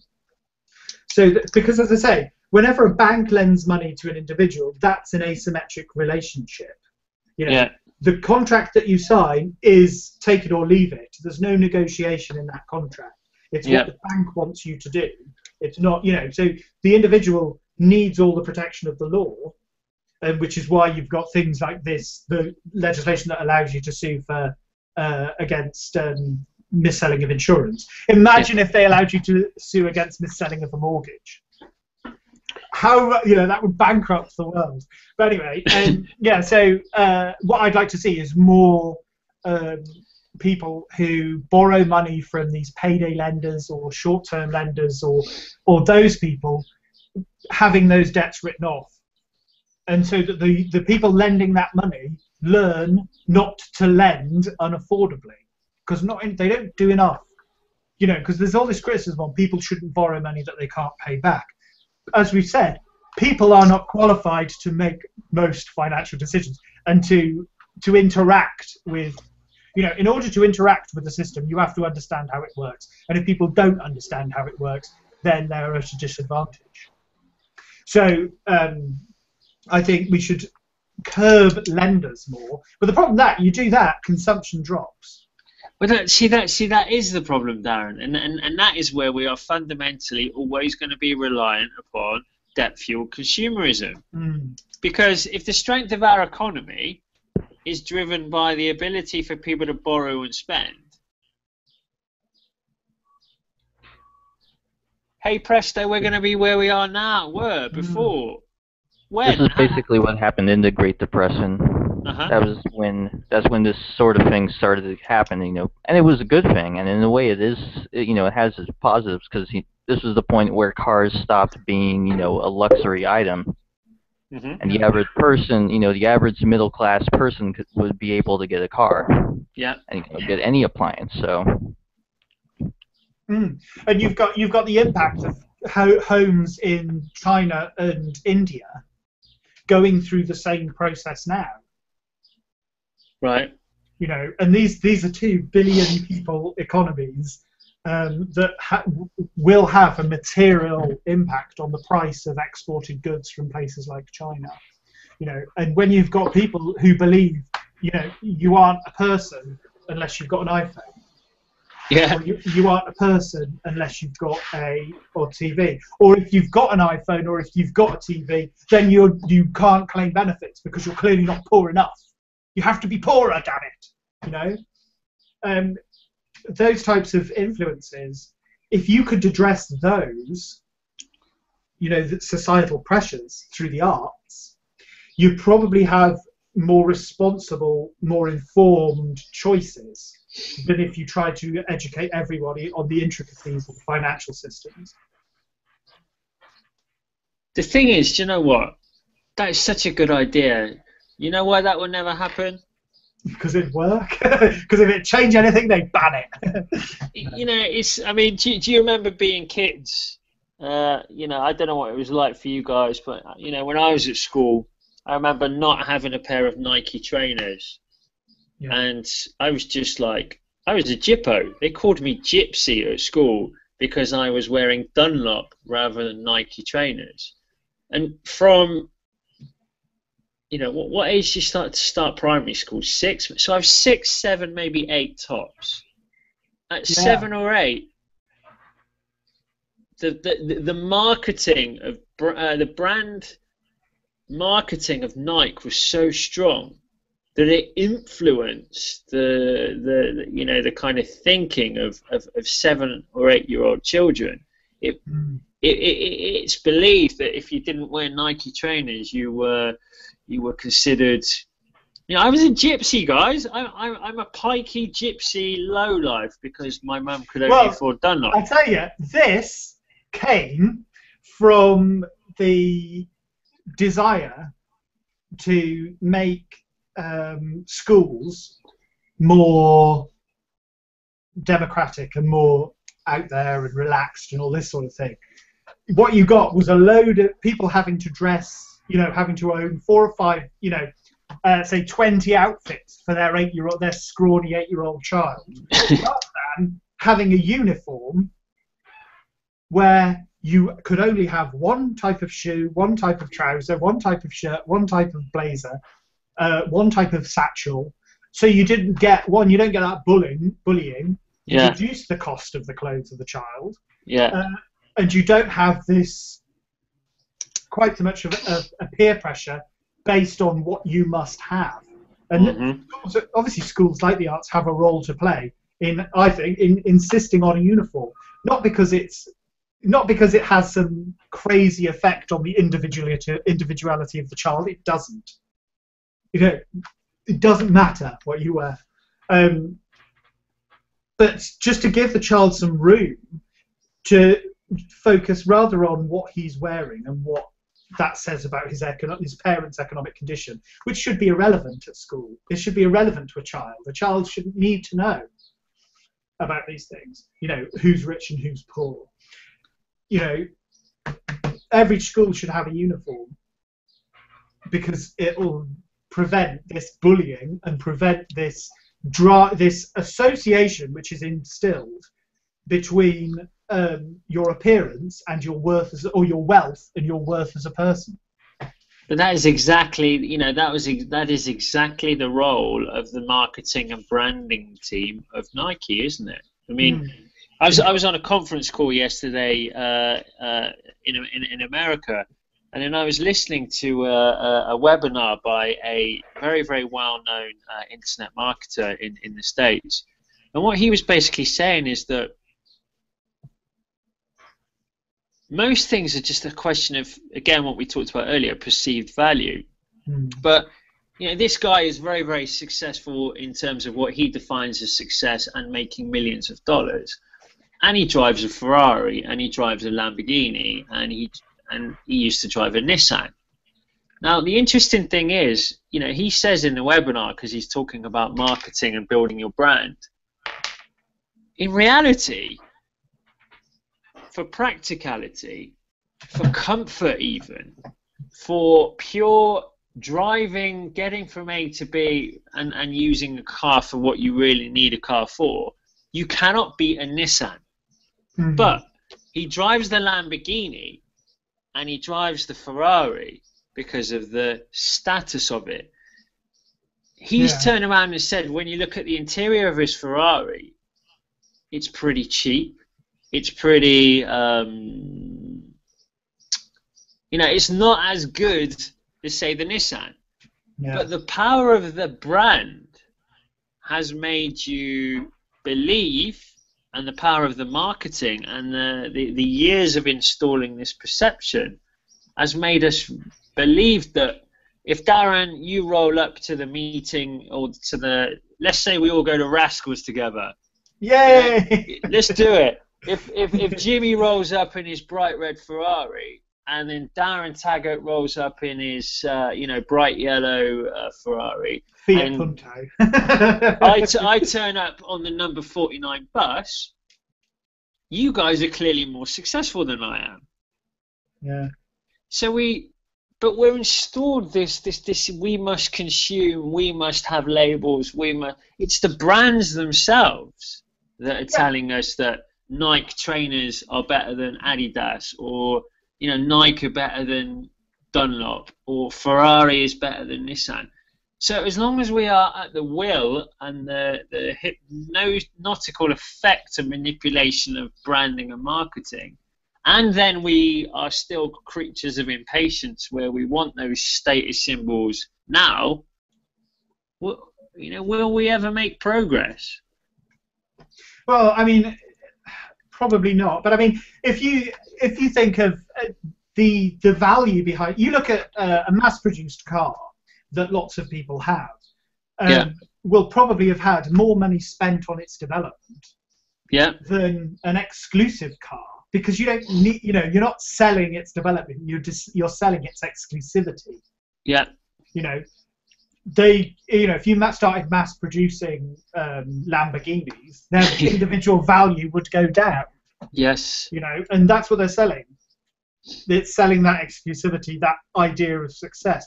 But just for a hint of how effective this is, because there'll be people, not at the moment watching, but I mean there might be people watching this who and you hear a lot of kids say, "Oh, I don't care what people think. I don't care what people think." But if you think of something as harmless as walking down the street in your pajamas, and thinking about what you would think of if you saw somebody walking down the street in their pajamas, or coming into work wearing their pajamas, something completely innocuous, harms nobody, truly has no impact in anything, and you start to get a feeling of just how strong that want to conform and that want to be seen as being the right sort of person rather than the wrong sort of person. And you see what it is that advertisers are exploiting. I mean, you look at Apple. Mm-hmm. Anyone who's used an iPhone as a phone knows it isn't the best phone. Mm-hmm. Compared with old Nokia phones from the 2000s. The 6330, wasn't it? Or exactly. The 5210. Yeah. Both solid phones. Yeah. And the quality of the phone as a phone is excellent. But of course now people will tell you, and I also include the HTC, the Samsung phones with bendy screens, which you don't need. It doesn't improve them. They are marketers.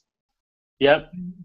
Have spend on they spend in functionality in terms of more gizmos and distractions, so that you spend your time playing games and all this, and I do it, and you do it, and everybody does it. But I think people, and if they're going to start making informed choices, if you were going to choose how to react, if you were going to give people the education they need in order to not tie themselves to a financial institution for the rest of their lives through debt, it would be understand how advertising works, understand how marketing works, understand how credit companies work. Because if you understand what it is they're selling you, very rarely do you go out and go, "Oh, I need a phone. What should I go and buy a phone?" Most phones are sold rather than bought, if you know what I mean. People they won't look at it. Some people won't look at another phone. They'll see the advertising for the iPhone. They'll see the aspirational. You're not a person unless how can you even consider yourself a person without something counting your steps in your Nike trainers that are linked to your iPhone, so that you can show that you're burning off these calories? How can you joke of a human being? And that's what the advertising is telling you, and they'll just go straight online and buy and as I have, buy an iPhone, buy an iPad. Yeah, exactly. And but don't underestimate their skill at doing advertising and their skill at doing marketing. They're better than you are at making these decisions for you. So if people had a better understanding and had a clear understanding of what it is they want to do with their lives. Do you know what I mean? These companies will say, if you imagine it on the, I saw it somewhere, when you're sat with your partner and you don't know what to do, don't say to them, don't ask them, what do you want to do? Ask them, what do you want to do with your life? Because on the company side of it, companies will tell you what you want to do at that minute, give you that distraction. But only you can answer what do you want to do with your life, or heaven forbid some fucking awful religion.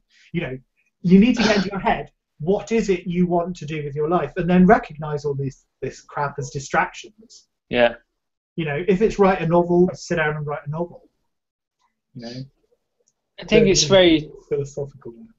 The thing is, Darren, do you know what? I think part of the thing I've seen over the years is, and I left school a little while ago, and so I don't know what gets taught in schools anymore. But I remember from basically now, what I know now and what I realised was happening as I reflect is that schools are teaching us nothing more than how to be a useful economic unit. Yeah, fitting into, they're just teaching us to be plebs most of the time. And I don't know, what was the name of that guy we were talking to on Facebook today? No, I don't know. You move on, don't name and shame. Yeah, what that guy was talking about, or how he was structuring it, you could say, well, he could do it in a different way. But I think there's quite a lot of people now that are waking up to this kind of idea of enlightenment and this idea of, all we're doing is, like you were saying earlier on about the, your dad was a baker, so you'll be a baker, and your son will be a baker, and your daughter will be a baker, and their daughter will be a baker. It's this kind of, your future is already decided for you mentality, isn't it? And yet, there's a lot of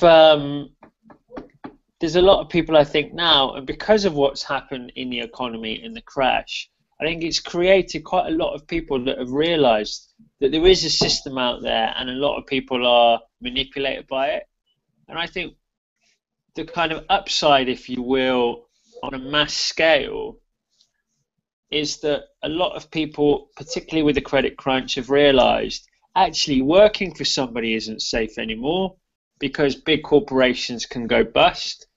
Relying on my pension to see me through retirement isn't safe anymore because big companies can go bust. There's no such thing as a job for life anymore because big companies can lay people off. So do you know what? If I'm going to take a risk of financial insecurity, I'm going to do that and do something for myself. You understand what I mean? Yeah. There's a lot of people that have just said, it's not working for somebody else is just as insecure, if not more insecure, than creating your own financial future. Well, in terms of resilience, bigger is always better. So long as it's organised correctly. Like I say, a material event to a one-person sole trader is going to be a much smaller event, and therefore a much more frequent event, much more likely event, than if you're Tesco, where it would take a massive event, a very rare massive event, unforeseeable rare massive event, to damage Tesco significantly. True, but that is true, and but think about it this way, Darren. When I first knew you years ago, you were working for the Ministry of Defence. Yeah. And now you're your own business owner. I don't make YouTube videos. and you make YouTube videos and other bits and bobs. What do you see the sort of difference in? We talked the other day, didn't we, about time? Well, yeah, I mean, a prime example. We've been doing this for 2 hours on a Wednesday. Yeah. Do you know what I mean? Yeah. It's unlikely that there's many people working for other people who can do this. Do you know what I mean? So it is, I do see the benefits of doing it. I mean, my main problem with the conspiracy theory lot, i.e., we're being kept down, this is all being, it has not been, this isn't being directed at you. Okay? There is nobody in control. The economy works because people want things, and it works at the lowest level based on what an individual will do, what behaviours do they perform when they get money, when they either earn money or want something or want to exchange goods. Nobody is controlling it. There is nobody at the top going, "Mwahahaha! Mwahahaha! Oh, I'm going to pay for satellites to try and control what people think." It wouldn't be worth it if you did. Do you know what I mean? There is no sort of benefit.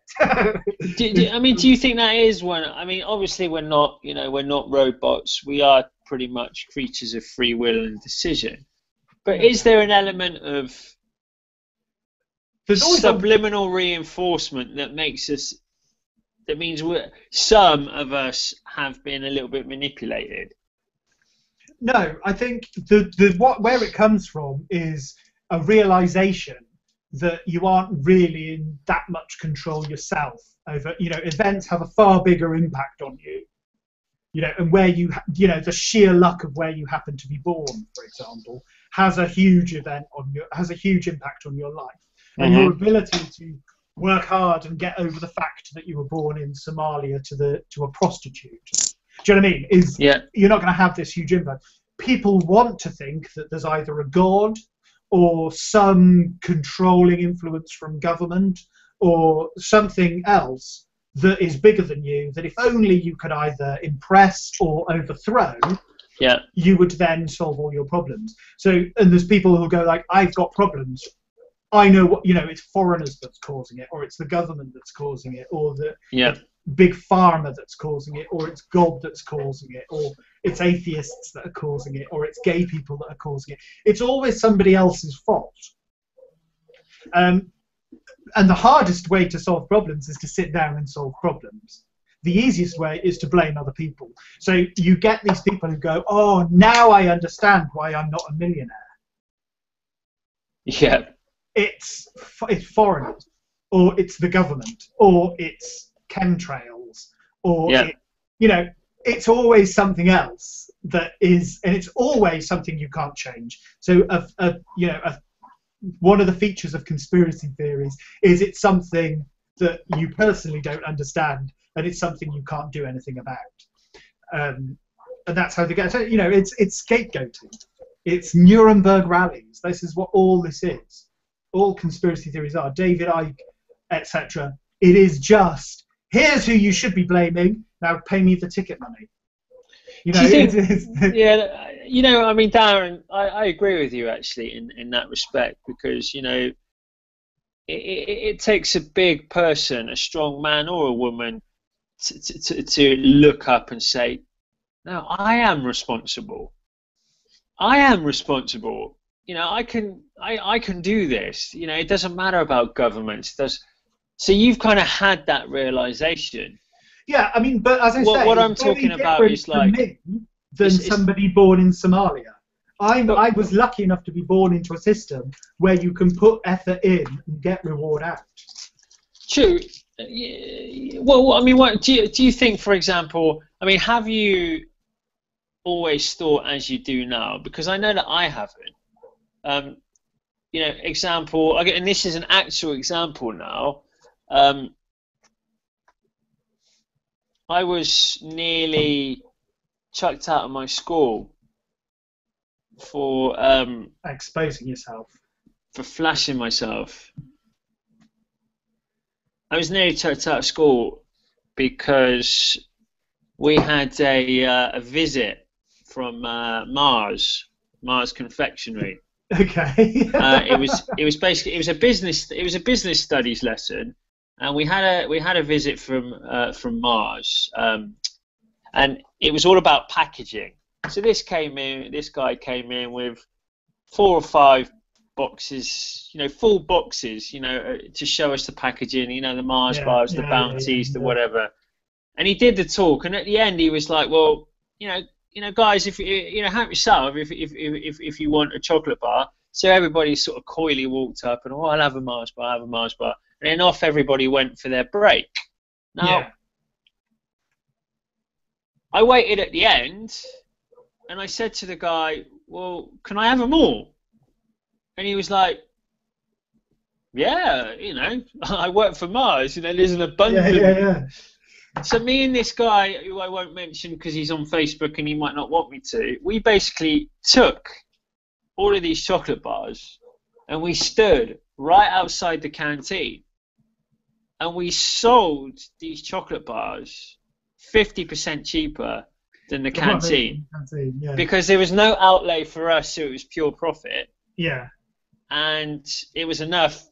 And all of a sudden we had this big queue, and we sold. It's a 15-minute break. We sold them all in about 7 minutes. So it was epic. Now I got called up to the office because of that, and the head of the year wanted to expel me. It was only because my business studies teacher came over and said, "What do you mean? This is exactly the sort of enterprising, sort of opportunistic, entrepreneurially minded." Creative thinking that we should be embracing. Now, I left school in I did my GCSEs in 95, I think I left school. So I don't know how it is now, because 95 was a long time ago. Yeah. But the point is,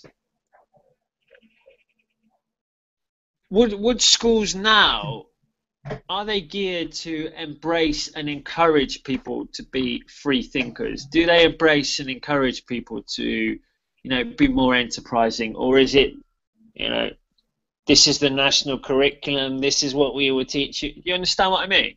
Yeah, I mean, it's often, it's difficult. The goal is to teach people how to think, not what to think, is what you're kind of getting at.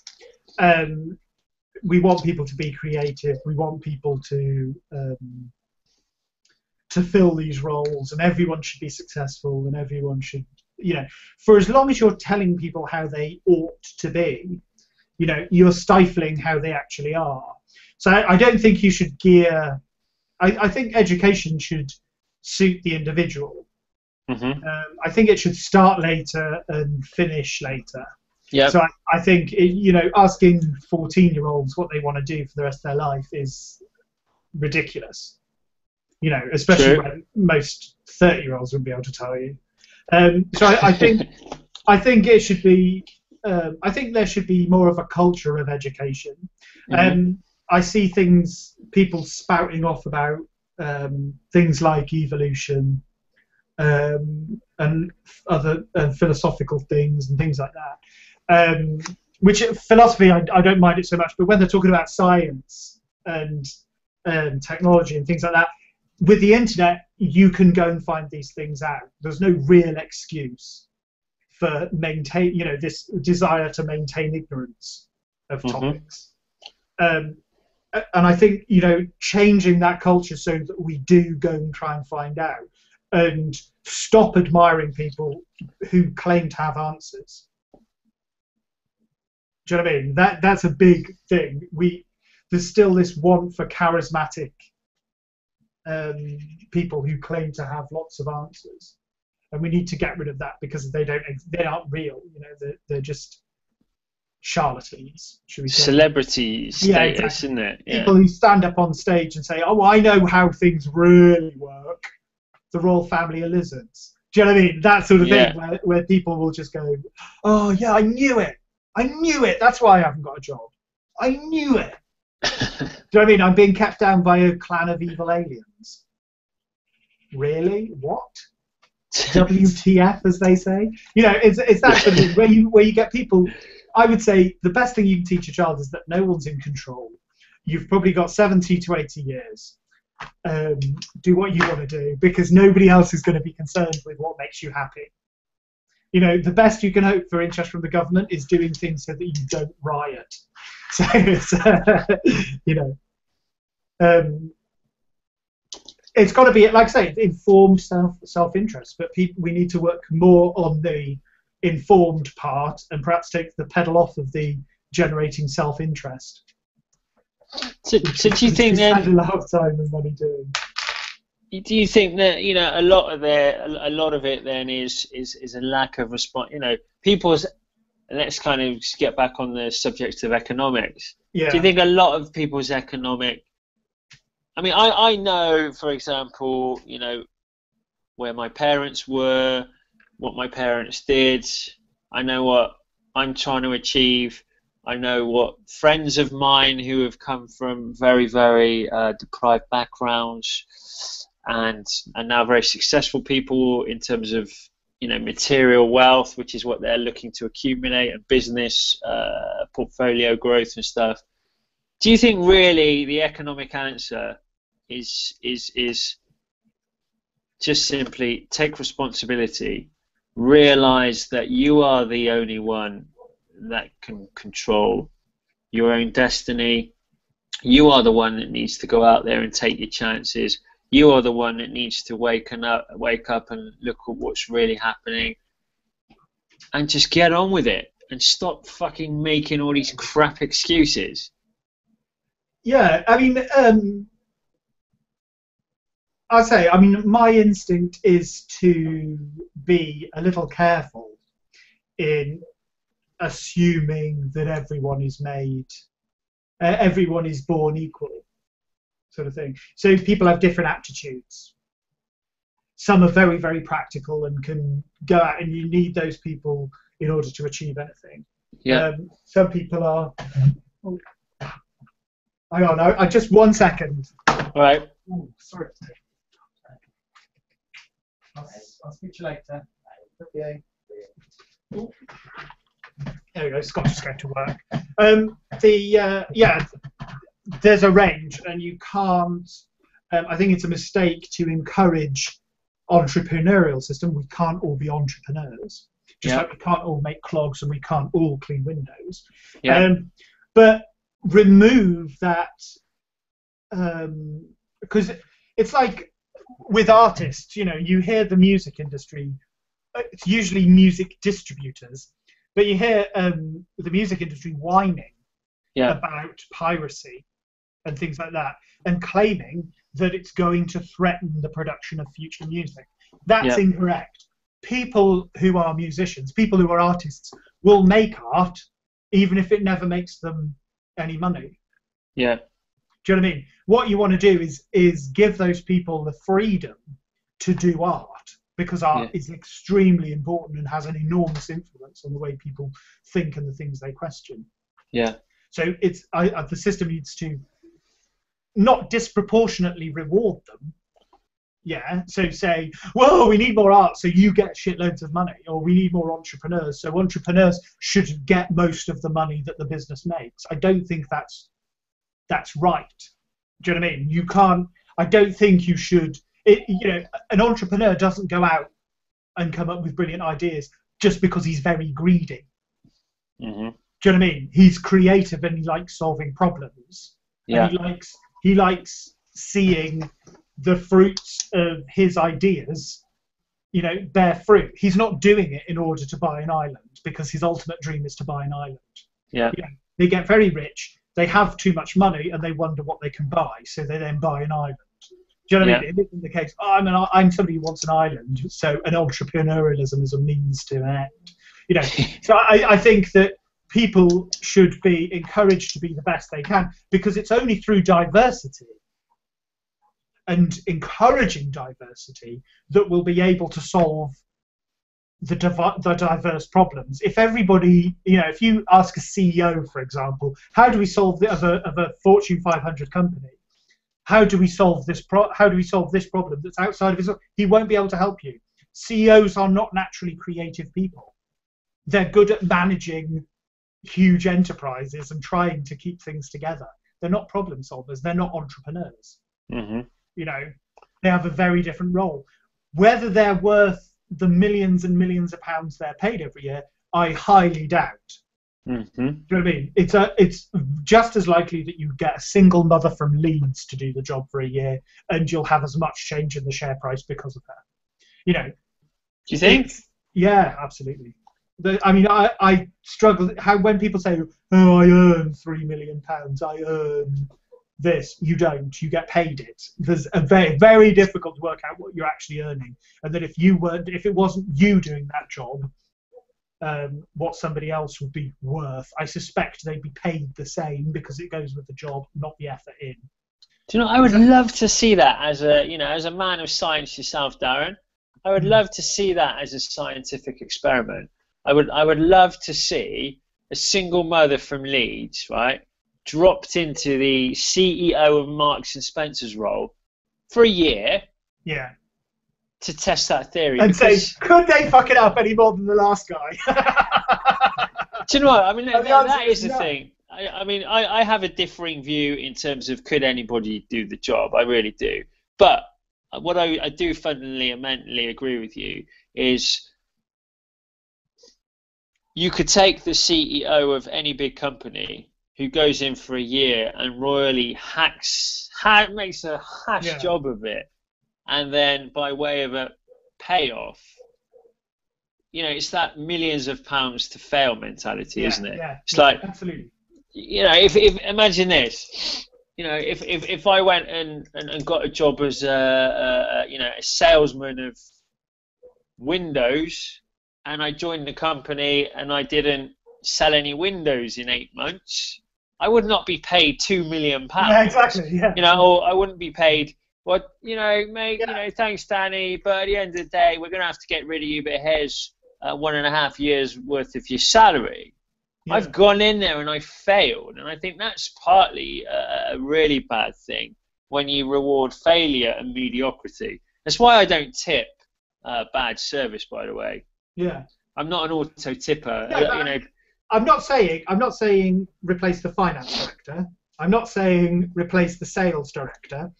I'm saying replace the CEO, because the CEO is supported by his board. Yeah, by the board. Yeah. Now managing that, he's not, you know, the point is just because this person is at the pinnacle, it doesn't mean they're earning this money.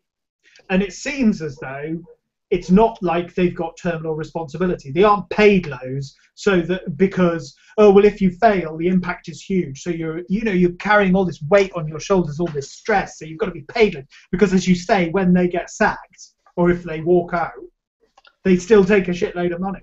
So if they had this responsibility where, you know, if our share price goes, you have to give back your house, you'll be home, then absolutely give them loads of money, because that's in a reasonably large risk that he's constantly having to take. But I do think there's certain jobs like that, like a lot of middle management. You know, you need no, from an innovation point of view, experience isn't always a good thing. Yep. You know, because you just try the same thing over and over again. Oh well, it worked last time. You know, and like I say, you need to give everybody a chance to succeed. It's like Einstein said with if you had a competition where you were judging people on how well they climb trees. Yeah. You know, a fish isn't going to do as well as a chimpanzee, say. You know. Yeah. So success needs to be in terms of the individual's terms of success.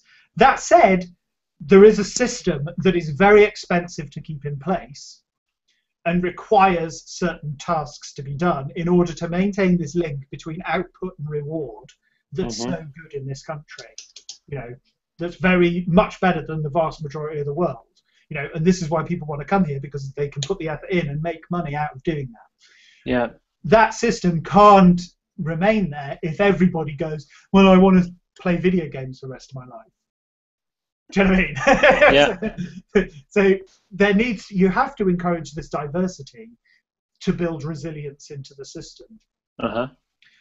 So we want foreigners, we want different viewpoints, we want religious people, we want atheists, we want CEOs, we want single mothers, we want as much different experience and as much different points of view and ways of thinking about things as possible, because that is the only thing that builds in resilience. And resilience is good. So when you have these parties that go, oh yeah, it should just be white van drivers from Essex, and that's the only people you need in England. Okay, I suggest that's probably not going to be the best thing. It's probably not going to end up in more problems being solved in people's lives. And ultimately, I think that's what the economy needs to pay off for the individual, and it needs to pay off for its self, because if it's paying off for the people but it's not self-sustaining, that's a bad thing. It also needs to change. It needs to be adaptable. So a good government, for example, is one that you can remove. So it's very hard to select, to say what a good policy is and all that sort of thing. A good government is one you can remove. So in our country, you know, we have first past the post and elections every 5 years. So you can, you know, if a government, if you don't like a government, you can remove it, and through that you can remove economic management and things like that. So I think we have a good economy in that way. I think we need to spend less time obsessing over GDP. For example, there should be, you know, the GDP is not the be-all and end-all. It's the standard of living that matters, not the overall GDP. People might see GDP as a proxy for standard of living, but with huge companies, it can be quite, you know, if you have one sector countries like Saudi Arabia and oil, it's not a good indicator of standard of living at the lowest level. So you need to, you know, so the economy is, like I say, it's a process. It's the reality of how people do in fact behave, as opposed to something that's forced on from above. You know, it's merely the process of what's going on is the economy. And then the governments might try and influence the interfaces with other things and other markets. How does it make the economy? How does it make you feel knowing that, you know, you've already sort of said today that we can't use old economic solutions to solve current challenges? So there's always going to be an element of test and measure, suck it and see. Yeah. But the behaviours of the people that control the economy, i.e. us, tend to be quite predictable, don't they? Nobody is controlling the economy. You should know that. People should. No. What I'm saying is, I'm not talking about control. What I'm saying is, you know, don't you find it quite disturbing? I find it quite disturbing that what we have is an economy that can't really be controlled because it's down to the perception and emotional emotion of an individual and then a mass of individuals.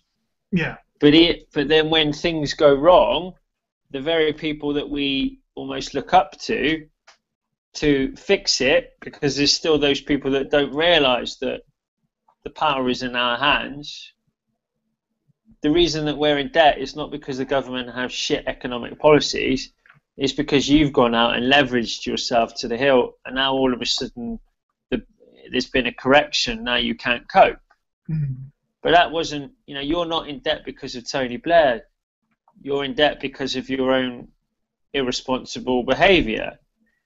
So we have irresponsible people making emotional decisions with a government or leaders that don't really have control because it's all in the people. Well, you have to look, as I say, you have to look at how people do in fact behave rather than how they ought to behave. Like I say, marketing.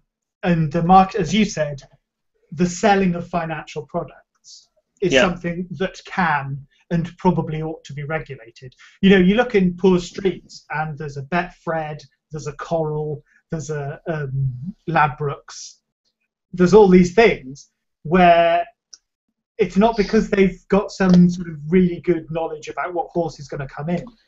It's because when they have little money, the risk that they're willing to take on what they do with that next pound that they get.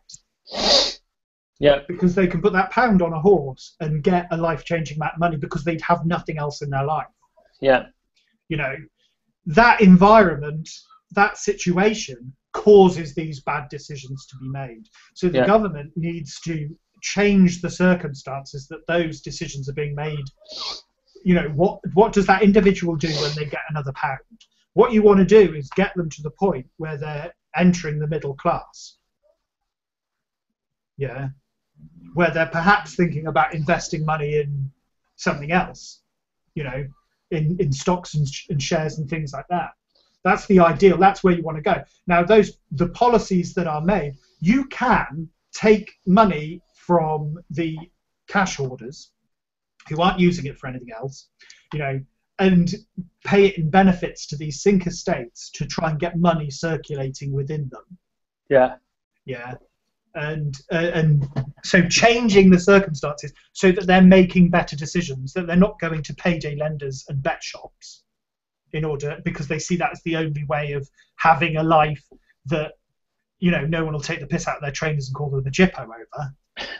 Because this is how it is, you know, this is how it is in the UK. In order to change how it is, you're talking about different education, you're talking about different arts. Yeah. You're talking about changing what the government, where the government puts money. And all of those influences change the circumstances so that when the person does make that decision, which you can't affect, how they're going to make making that decision, you can just change the circumstances so it's more reasonable. That they make they make the reasonable choice that you approve of, because for them, buying a lottery ticket is a reasonable choice. Yeah. You know, because there's nothing else for them to put their time and money into that's going to give any kind of research. You know, they're outside the bounds where effort in, reward out. Mm-hmm. That system is a non-continuous function. Doesn't operate down here, doesn't operate up here. Mm-hmm. So they are making rational choices. They're just making incredibly bad ones in terms of their future financial security. Yeah. And it's though, you know, we can all do things. Individuals, because you think to yourself, right, well, don't get into debt. Well, if at that moment the most rational thing for them to do is to get into debt, because otherwise they starve, say, then you can't criticize them for making that choice, because they're doing what's rational. They're doing what's reasonable, and all you can expect people to do is what's reasonable, surely. Yeah, I agree with you. I think there is an element of. It's where you have people who've got crippling debt and don't do anything about it. They don't go in for an insolvency agreement or something, or declare bankruptcy. One of the things I saw in the bank happen very, very frequently was people borrowing money to maintain it's what I call the show and tell mentality.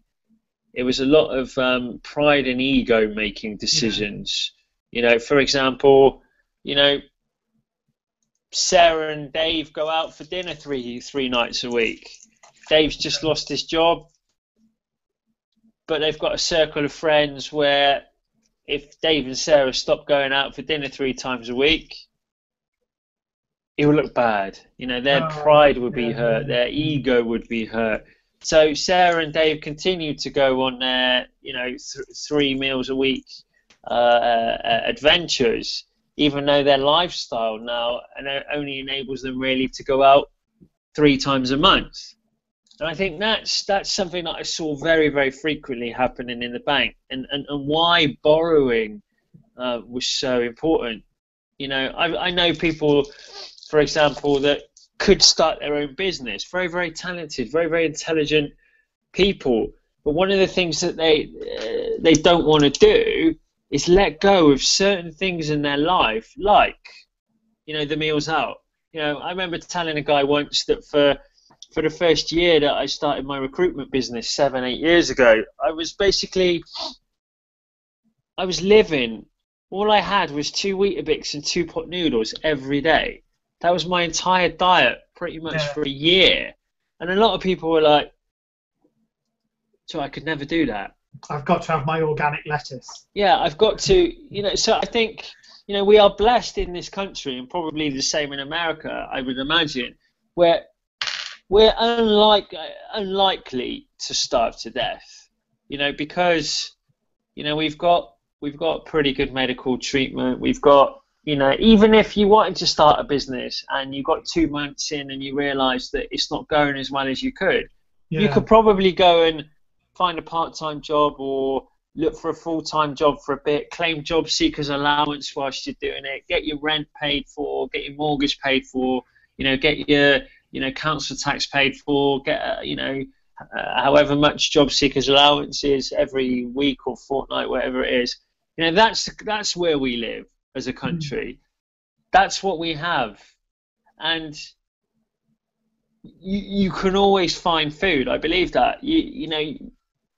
For £1, you can go and buy 500 grams of whole wheat pasta in the Tesco's Express round the corner from me. There's 4 meals in that, dude. Do you know what I mean?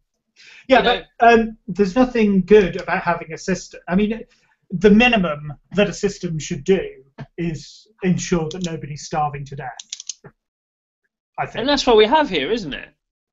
Yeah, it absolutely is. But we produce enough food to feed everybody. It should be taken for granted.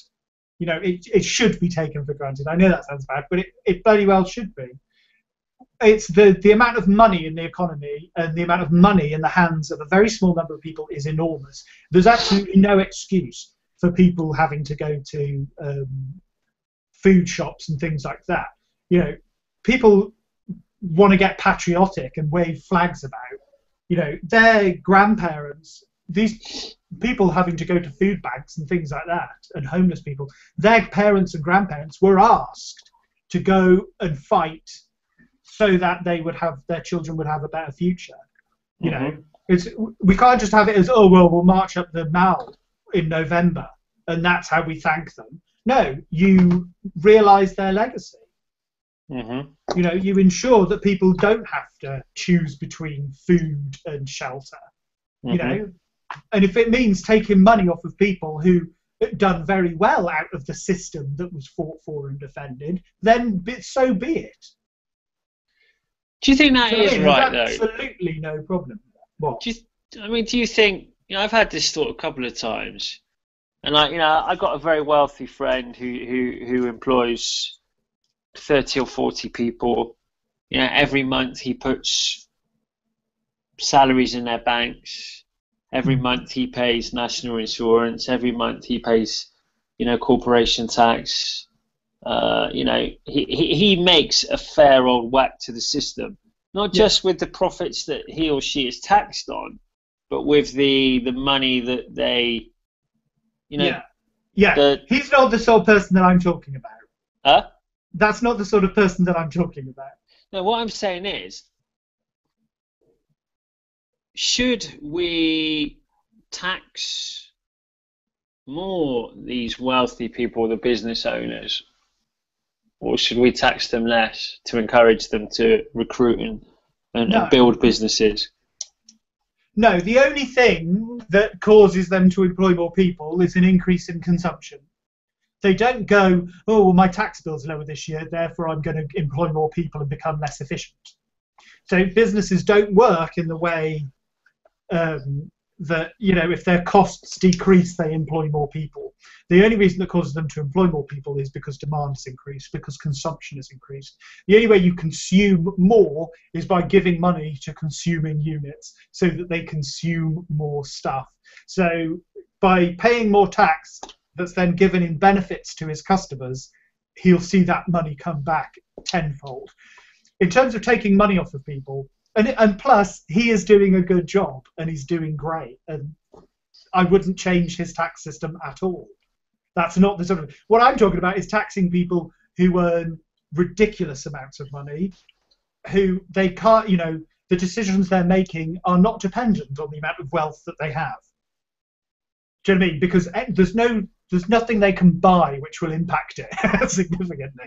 Point is there's a certain amount of resource, a certain amount of problem-solving resources that they are hoarding and causing people whose legacy is that, you know, the only reason they've got this wealth is because they operate in a system that allows them to have it. Mm-hmm. What I'm saying is, no, there is an upper limit above which you need to redistribute that wealth back down to people so that they're not starving in the bloody street. You know what I mean? It's people first. It's not the economy first. There's this argument that, well, because of the economic problem, because you'll always have demands exceeding supply, that the answer is, therefore, you've got to have these ridiculously, obscenely wealthy people. You know, because I don't know why we tolerate it. You know, you talk about going around to disabled people's houses and measuring them and assessing them to see whether or not they can claim the pittance that they do. You know, the humiliation you expose them to. And yet we daren't go and say, do you know what? Perhaps you don't need quite so much fucking cash. Just like we say, you don't need 1 million cats. You don't need that money. That money is the answer to some people's problems. And what are you going to do? Leave it to your idiot children so that they can go in the only way is Chelsea and be fucking irritating for the rest of their lives. Do you know what I mean? That's where government should come in. So you're talking about, see, the thing is, you know, the tragedy is, I see your point. Yeah, you're talking about why does I'm talking about avoiding tragedy. I'm not talking about taking money off of somebody is not tragic. Taking £10 off of somebody with with £1 billion is not hard. It's not a hardship. It's not an infringement of their basic rights. It's paying for the system which allows them to be that bloody wealthy.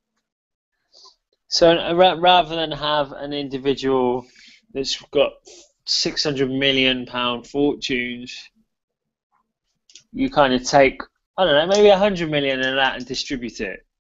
Yeah, exactly. It's like, oh shit, I've only got 500 million. You'll survive. If you need money, if you get hungry, if you can't afford to feed yourself, we'll pay for you to be fed. It's not going to happen though. You don't need this idea that everybody needs more and more money is ridiculous. It's a psychological defect, Darren. I've had this conversation before with somebody, and I was saying, you know, I mean, I personally have an amount of money in my head that I know that would secure my financial future for the rest of my life, assuming my life is as long as I hope it will be. Yeah. And personally, I like to think that once I'm there, I'll say, show's over, I'm off. Yeah. Because I sort of have this inner peace, and I'm not worried if, you know, for example, I recently gave quite an expensive watch I had for charity, and now I don't wear a watch. And somebody said to me, well, why did you do that? And I was like, well, do you know what? I just wanted to strip my life down to bare minimum. And, you know, I had, 11 coffee cups. Now I have 2 coffee cups. And somebody said to me, you know, why did you give away 15 plates, 11 coffee cups? Why did you give away 10 of your suits? Why did you give away your, 2 designer watches? I said to him, well, really? I'm not using them. And that's what people should be doing with their money. And even if I invited my circle of friends, my close circle of friends, I still wouldn't need 11 coffee cups. I don't live I didn't live at the time in a house that would accommodate 11 people. I didn't have a table big enough for dinner parties, so I figured, well, I probably only need 2 cups. I probably only need 4 knives and forks. I probably only need 3, maybe 4 suits. So I like to think that I will get to this point where I've achieved that amount of money and I'm out. Yeah. I think there's a big psychological defect in people that accumulate for the point of accumulation. Yeah, the thing is, you wouldn't matter so much if all they did was just hoard their money. But they don't. They insist that, people don't build houses. They insist that people, that policies aren't enacted. They insist, that other people amend their behaviour in order to secure their wealth, this obscene amount of wealth. And you just go, do you know what? Fuck off. The economy is not there for your benefit. It's not there for their benefit any more than it's there for anybody else's. And on on an ethical perspective, if you've got people without homes, and if you've got people who don't have any food to eat, when they've been born into and inherited this wonderful system, then the system should do what it's there to do.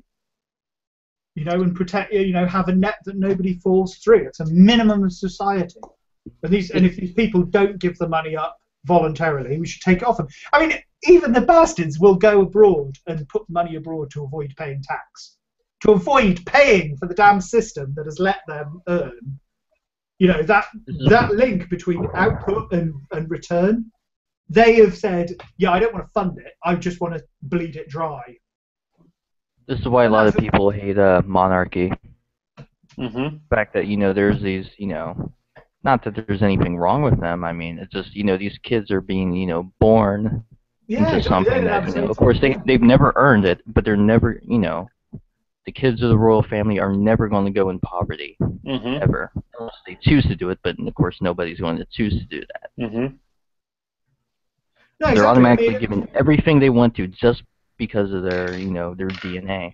Yeah, they also have absolutely no say in politics. So because they're not allowed to vote. So you just have this thing where would you choose to live like that? I kind of see them as sort of living museums for you guys. Yeah, exactly. Like a living cultural heritage, because the Queen doesn't do anything. She just waves. Prince Harry, I give him credit for the fact in the world, mind.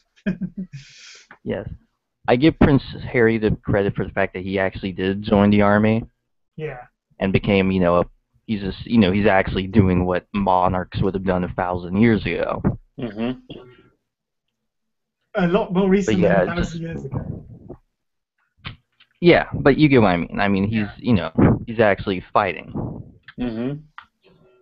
Well, okay, he's fighting in a multi-million-dollar flying machine with fire rockets. He's got a career, is the point, isn't it? He's earning his money. Yeah, exactly. I mean, these people are welfare queens. That's what they are. Yeah, I mean, you look at Prince Harry, and people do relate to him because he's got this job. Granted, he doesn't live on his pay, because no serving member of the armed forces can afford to live as large as he does.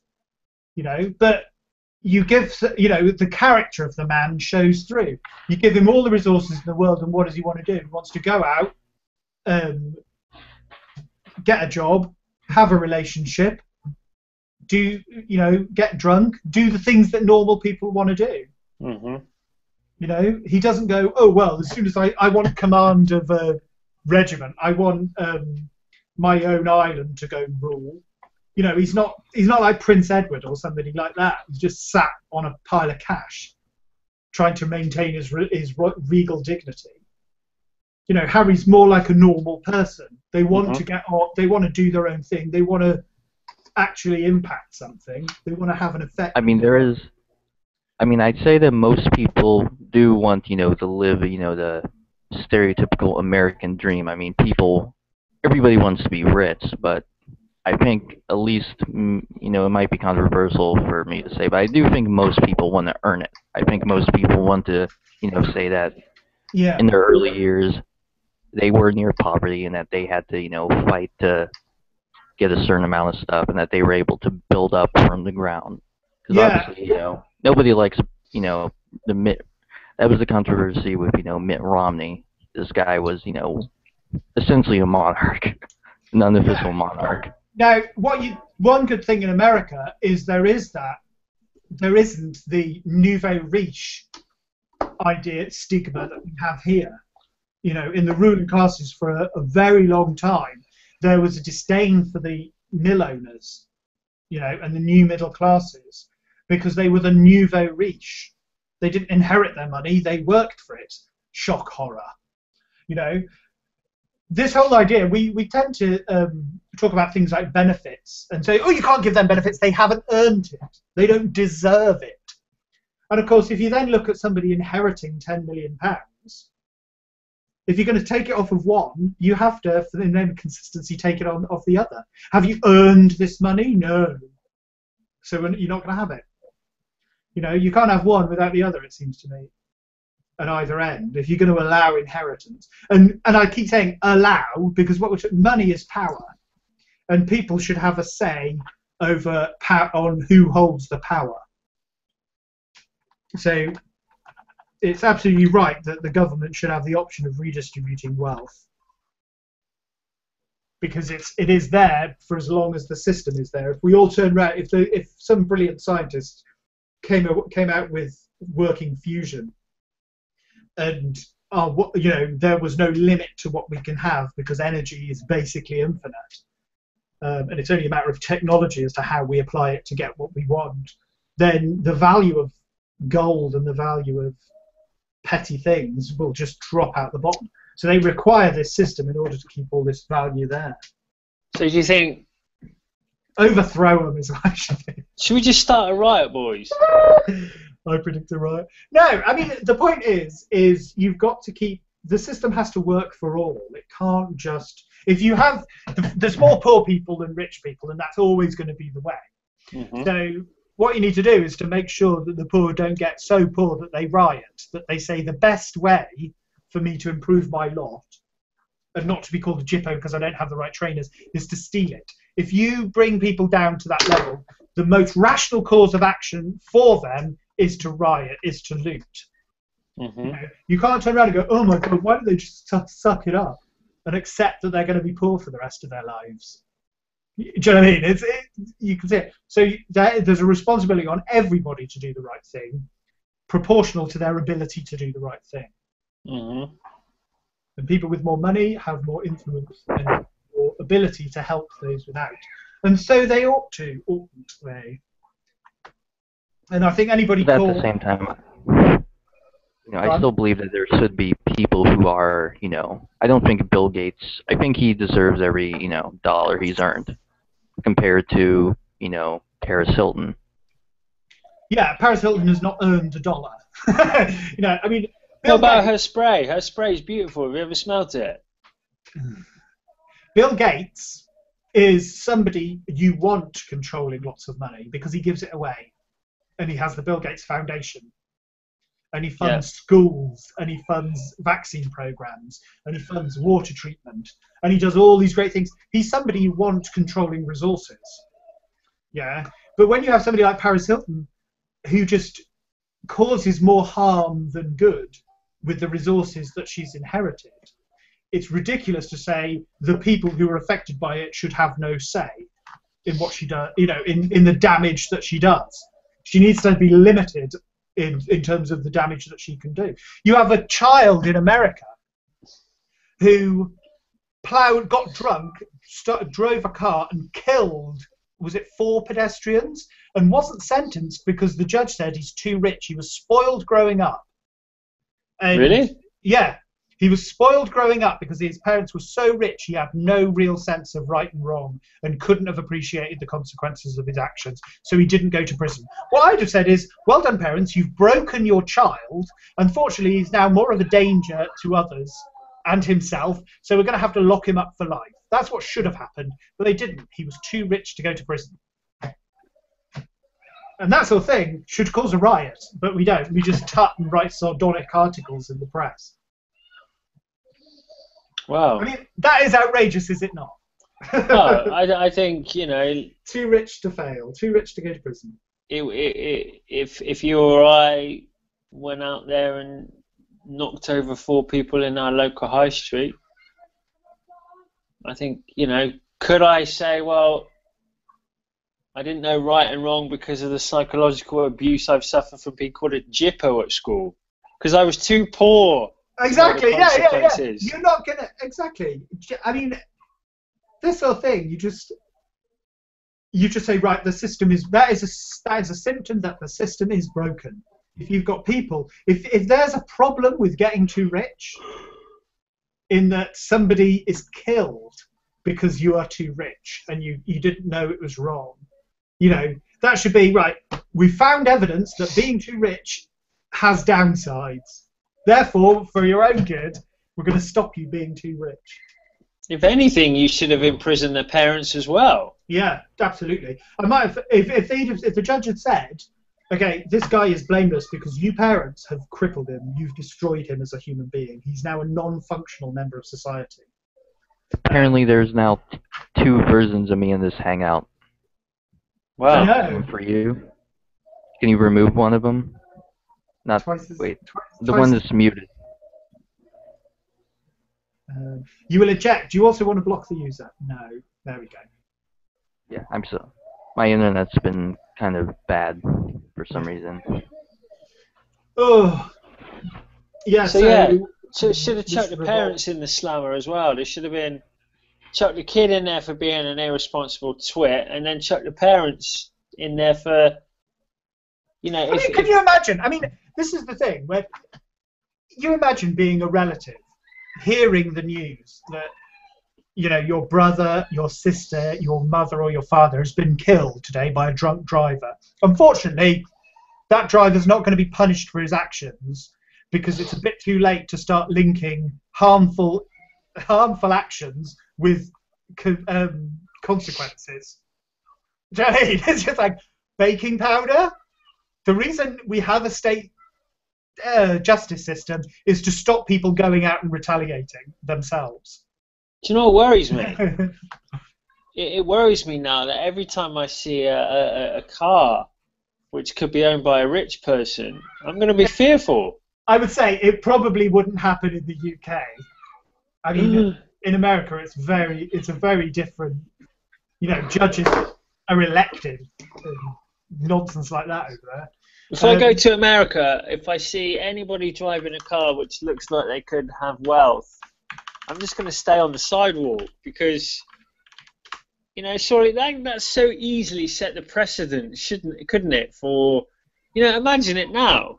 So tomorrow morning, the same thing happens again, and the judge turns around and says, or the defense lawyer turns around and says, well, in the case of, little Johnny, rich kid versus whomever, the judge deemed that this person was, not able to control their own actions because wealth has distorted them.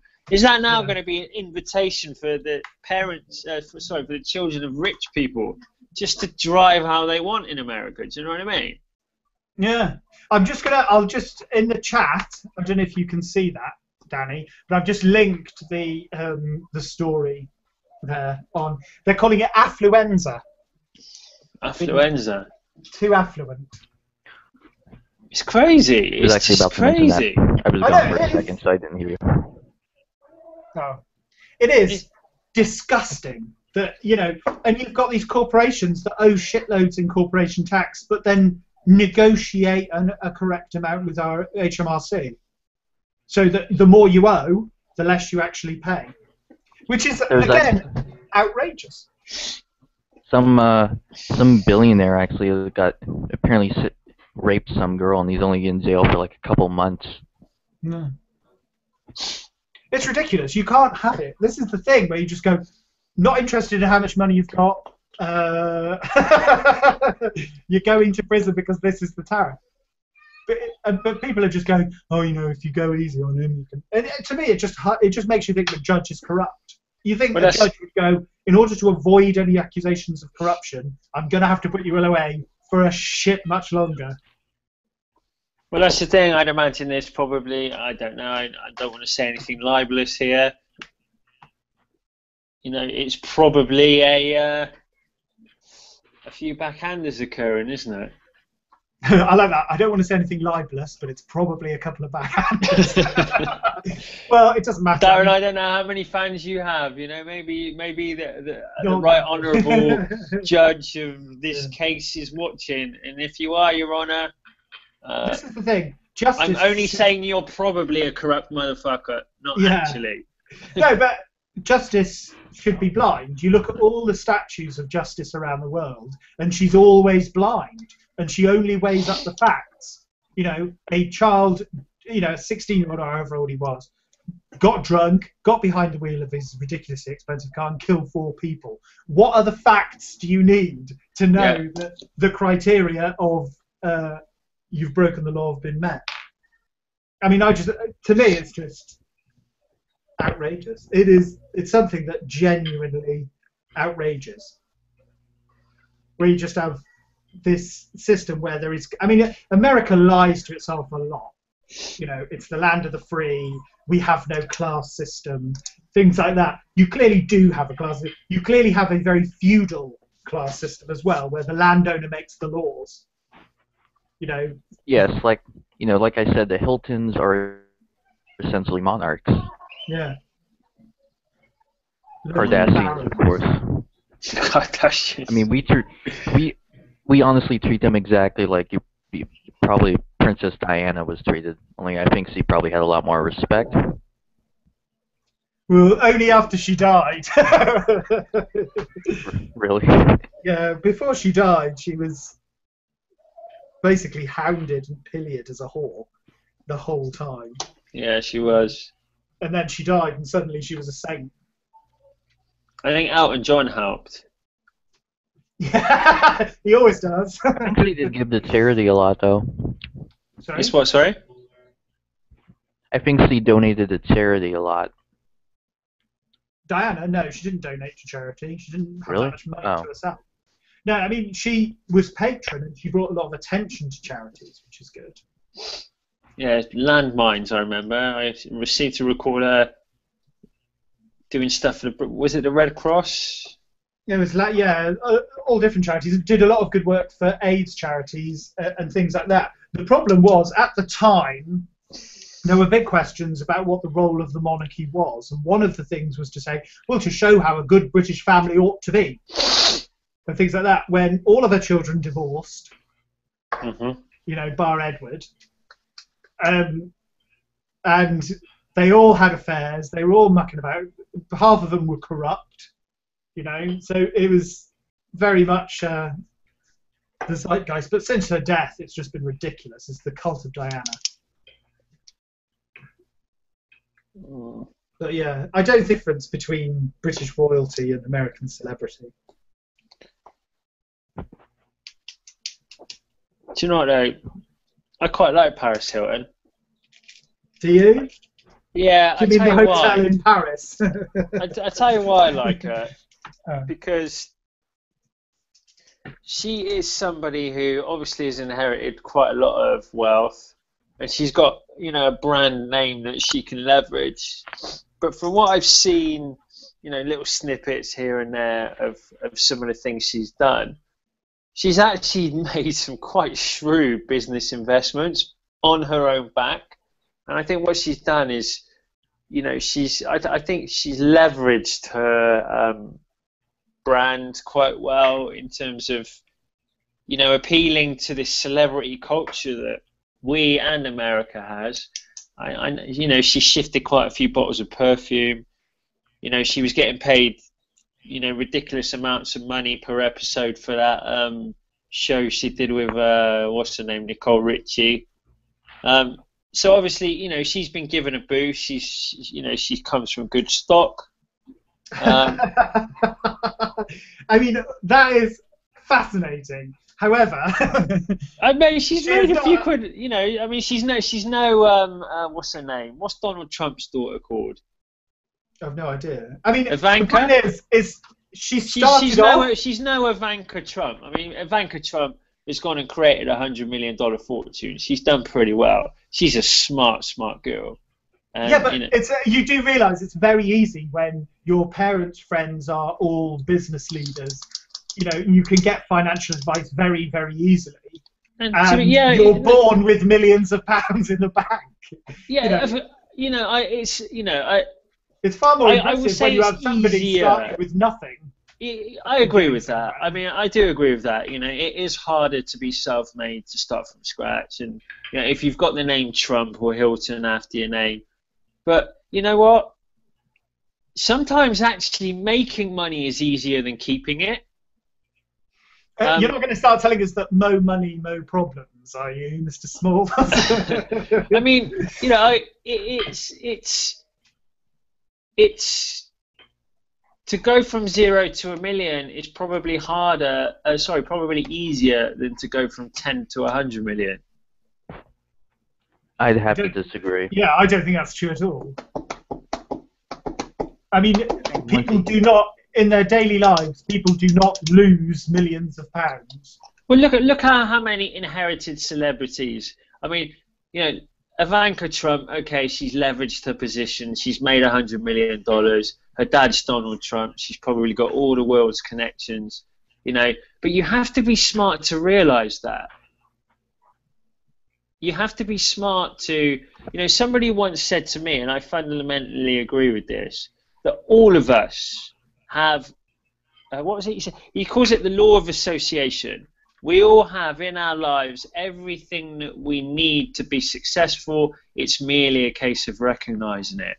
And I do believe, you know, that we all, okay, we don't necessarily have immediate connections where we can pick up the phone and say, you know, hi, district attorney, or hi, vice president, it's Donald Trump's daughter here. No, but we do still have, you know, if we're clever, if we network properly, if we use the tools that are available to us through time and persistence, we could get that. You know, I do genuinely believe that everything we have to be successful is in our lives. We just need to recognize it and leverage it. And then I can think of plenty of people, you know, members of the Kennedy family who had all that, yet have fuck all, because they weren't smart enough to do anything other than be a Kennedy. Do you understand what I mean? You still need to be smart. You still need to have a bit about you to utilize all those tools. Yeah, but the amount of effort and intelligence they need in order to get more money. I mean, if you've got £100 million, you could put it in a bank account and earn £6 million a year. Do you know what I mean? It's not that fantastical, if you like. Well, I don't know what, mate. Can you get 6% these days? You can in a high interest account for people with £100 million. I mean, you can get government bonds that pay probably about 6%. Well, it depends what you want to do. I mean, you know, you're probably right, actually, fellas. I retract what I said before. You know, I still admire people. Yeah, I'm not saying, like, for me, Paris Hilton is a role model. I'm not saying that, you know, she's, you know, that if I had a daughter and somebody said to me, you know, who would you like her to be? I'd say, well, I will.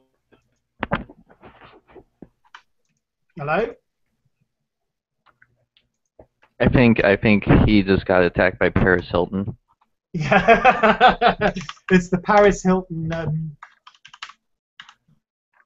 deadly brain energy from the. He was right. He was just about to say that he wouldn't say he wanted his daughter to be Paris Hilton. So I think they finally found out. I heard that it was the judge who was involved with that one case. Yeah, he's now been censured. No, I mean, I think it's a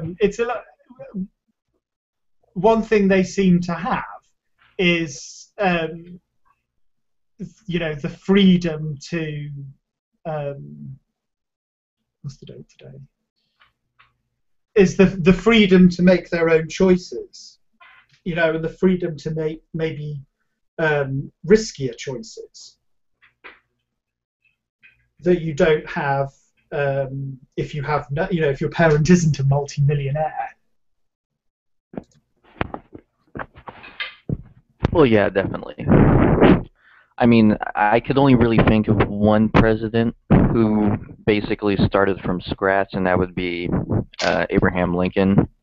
I mean, he was obviously born, you know, in a log cabin. Yeah, but what about every other president was from, like, either was, you know, was from some big family, or was already, you know, a wealthy banker, or was something. Harry Truman? Harry Truman, I don't know about him. Well, he was a failed shirt salesman, wasn't he?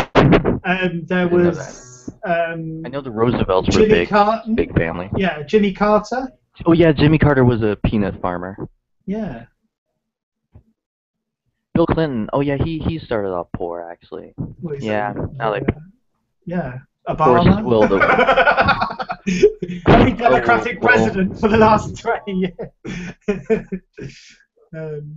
well, Obama was born in a village in Kenya, obviously. Yeah, that's right. It was his original name, Barry Soetierdo. Yeah, he was born in Kenya and raised in Tehran. He was sent directly to Indonesia, where he went to a madrasa. Yeah. I'm gonna message Brad. We'll probably stop broadcasting now because we've been doing this for 3 hours. Holy shit! I didn't realize that. Yeah, it's now 4 o'clock. To be fair, I was kind of going off and on again because I was cooking something, but yeah. Well, anyway, you'll be able to watch it. So if anyone does ever make it this far in, thank you for watching, and we'll be back with another boring thing soon, I'm sure.